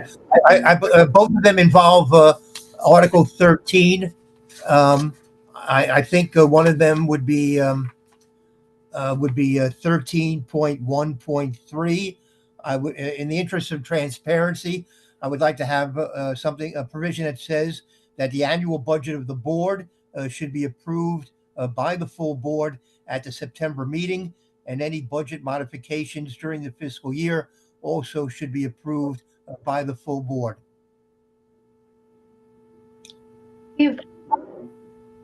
I've got questions. I don't know about questions, but I have about that. Because some stuff, and I want to double check on the charter, like the board budget, as I understand, is a city operational budget for the office. Like it's actually focused on the office's operation, not so much extended. I don't know how to say this without explaining it. The way I see it is like, and maybe Tracy, you can help me because you're good at this, right? Like you have the board office as an entity and that budget supports the operation. I don't know. I'm not saying because we do in practice review it, but this body of volunteers doesn't determine that budget because it's limited to the office. Well, but It goes beyond the office. Look, we just spent money for all sorts of gizmos or whatever the hell you want to call it. Which were not essential to the board's operations. But but the board members should know exactly how their budget is being spent. We're all members of this agency. We should know how the money is being spent. There are decisions that are made that possibly could be influenced by the board members who have suggestions on whether or not we should be buying translation equipment or sound systems or God knows what people want to suggest. But I think the discussion should be open to all of the board members. I see Tracy. So Domingo had his hand. Oh, really? Okay. I think we're gonna have to go to the city charter before we do this, because what it seems like is we're ourselves more governmental power than I think we actually have. And I don't know if we have the power to take that through our bylaws. Because essentially, just to use the language, the budget shall be approved by the, I don't know if we have the power to do that. Now, we might have the power to ask for it to be reviewed, might have the power to ask to give recommendations, and even that might be an overstep. So I'm not saying I'm in disagreement. I feel like, I don't know if we can take that sort of power from the city government. This is why I said, I'm like, you're gonna speak for me, because it's like, you're getting where I'm going. We're not taking it from, we are the city government. We are a city agency. We're not taking it from the city government. But the budget belongs to the, is of the board office. So just to reply to you, It doesn't belong to our staff. It belongs to us. You're right. You're right. But the thing is that the power of the purse comes through elected positions, which we are not. We are appointed. And therefore, I don't know if we can take power of budgetary things from elected positions. I'm not saying you're necessarily wrong, but I am saying is that this is like an overstep. So I've said what I said. Is that something like, Steve, you could provide language and Catherine's going to talk to the council? Downtown. Send it downtown, yeah. Okay, my next suggestion is what I think 13.2.14. The district manager shall follow up on resolutions passed by the board to obtain responses from the respective government agencies or other parties to which the resolutions were addressed. Say that. Too often we pass resolutions, they just go out into the ether. Nobody follows up on them. We never get responses. And in the past, I've asked the district manager to follow up and try to get a response, and then nothing happens. I would like to see something in the bylaws that makes it clear that this is one of his responsibilities, to try to get responses to our resolutions. Otherwise, passing these resolutions is pointless. I mean, hold on. I would say, isn't that a thing for tasks and standards of the district manager? Well, it seems to be there are other things that are spelled out in the bylaws, and this could be added. Okay, Tracy? Wanted him to say that section again that he was referring to. Sorry. It was 13 point, or was it section? I'm so sorry. Adding a new subsection, 0.2. He's adding a You're adding a new subsection, 13.2. What you're asking? Or were you adding a section? I'm suggesting, I'm suggesting that it could be 13.2.14. Okay, a new subsection. Gotcha. I'd like to respond to point out whether we're usurping officials and the money. I see it, they give us, and only they can give us. But once they do what we want with it,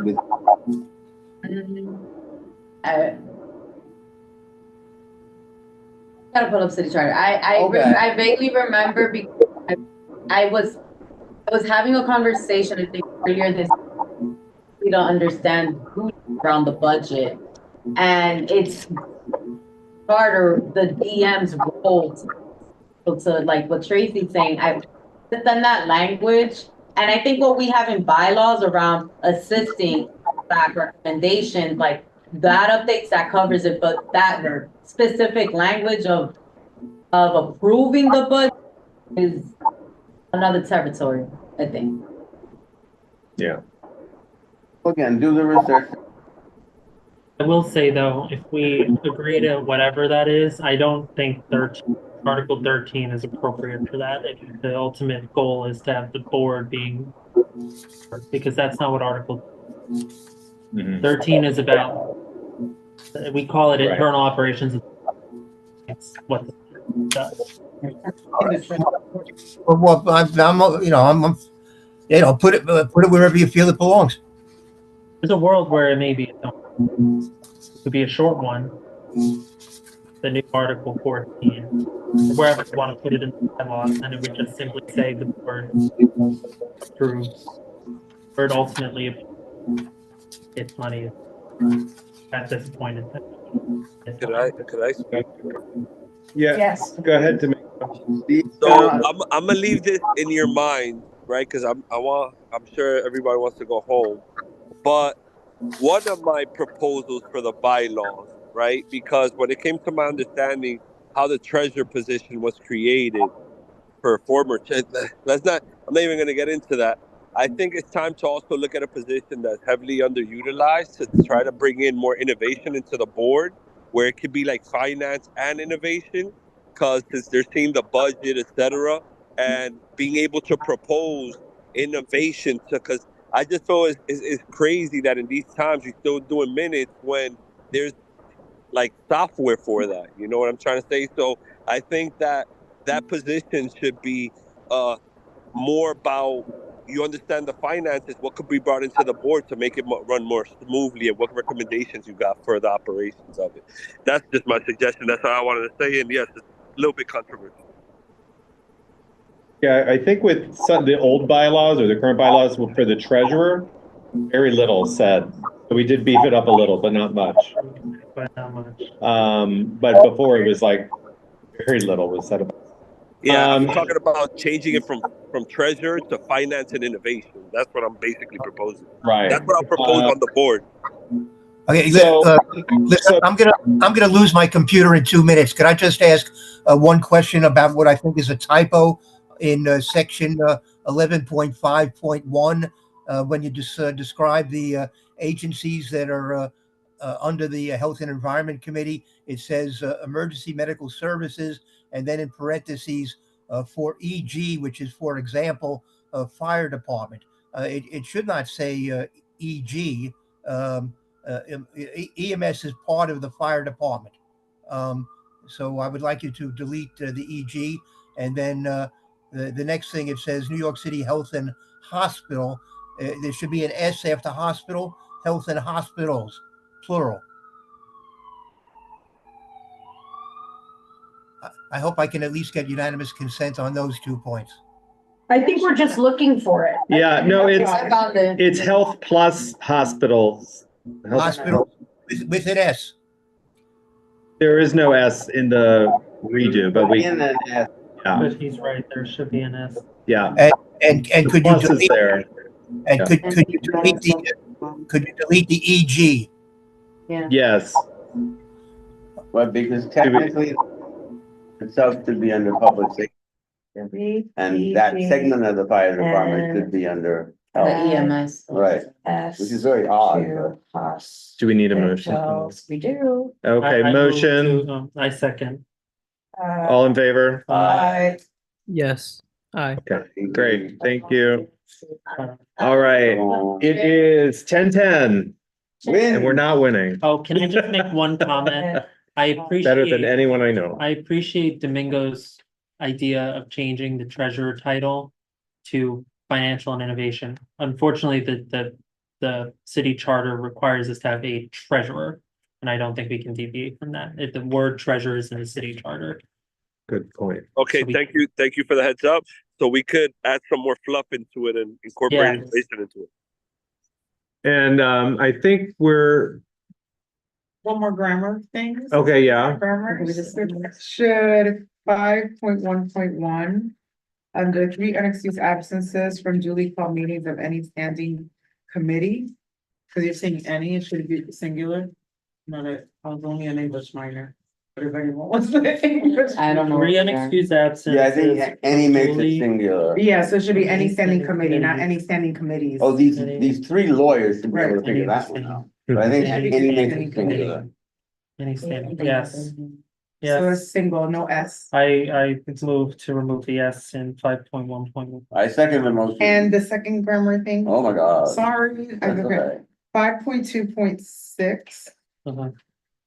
Business or 5.2.6. I see where you're saying, Business business, or humanitarian duties not to exceed 1/3 of the meetings, regular, special, and committees should be or. No, I think maybe. No. I would say and. it's 1/3 of the total. 1/3 of the total. Mhm. Okay. Yeah. Not to exceed 1/3 of the meetings and committees. I have minor ones, but I gotta find them and I'd rather send. Yeah, okay. Can I, they're You know very what, minor. I'm gonna If probably they're- do another sweep of this myself. Yeah. because This, so when do you need this by to send to the board? Yesterday. Right. No, I think we'd like to give people the weekend. If tomorrow night or like Saturday morning, you can send it, then Saturday, my afternoon, I myself could commit to send to the whole board with like a very clear note of read it. Mhm. We'll definitely have to have copies on site, so Yeah. on Monday I can get them to print I it. mourn for the thought. Yeah, I know. these red line ones are good. Yeah, yeah. Domingo, did you have other ones or were you He has joking 20 about the more, I 20 think. more? Oh, he got off his own. Oh, because if there are 20 more, I mean, Barring we any have committee objection, meetings I to move we deal with that. adjourn. I mean, really needs to be a directive from the chair for, I have a You know. suggestion. Mhm. I mean, I guess I can say it now. I would contemplate for Tuesday. To Tracy's earlier point, right, like there's a lot of work. If there is a section, a clause that is like people are stuck on and like are like, I'm not voting because of this one clause and I don't get it, then I would consider removing Removing. that off the table. Yeah. And like taking note of the clauses and the articles that folks it doesn't seem like likely it would pass or are contentious. And then we move forward with everything else except those edits, so that those edits would remain. I know like some are in conversation. But if it's just like one or two members, I don't think that's. No, I don't think if it's one or two members, but I think, you vote your heart. That's what it is. So I think we need to preface this with some of the comments that were made tonight, which is the task force has been working on this for almost 2 years. Yeah. And this isn't the end all be all. We can come back to this at any point, including in the new year, but we should try and get this done for the election. Mhm. I think, for example, public session is an example. I think there's areas that are in conversation with each other, so we should make a note of those of like, yeah, no, if we take that off the table, then everything else is gonna be kind of like not making Right. sense. Unless we have a timestamp of like, we're gonna workshop that language in December or January, whatever. and even like for like officer duties, we can't change that if people are starting to run for an office. Right, You so know, I think it's like, we have to move forward with everything elections.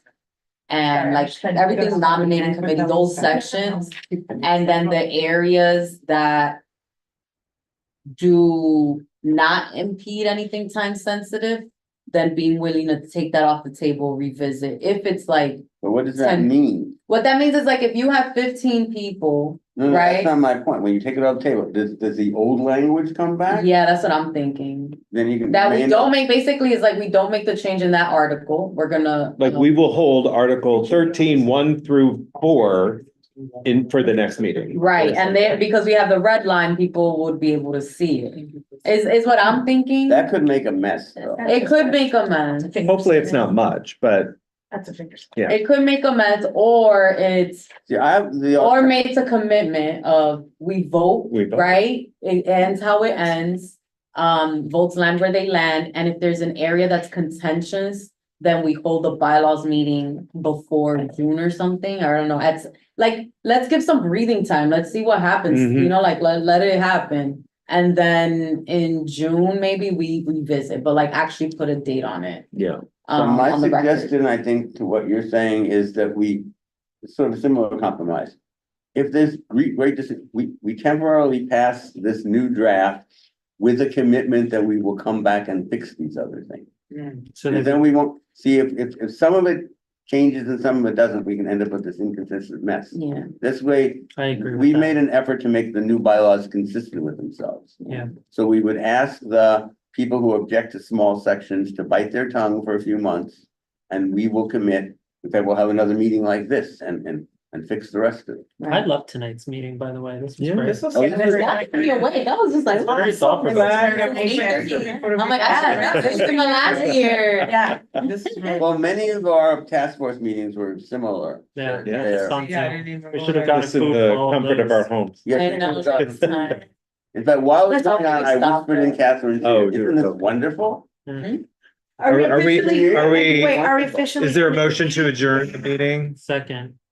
Oh, This is alive. okay, I made the motion. Second. Tanisha, thank you. So. Thank you, Tanisha, Jay. Okay, we'll just list the time. Is that it? That's all that's on. And, motion to end. Be well. Second.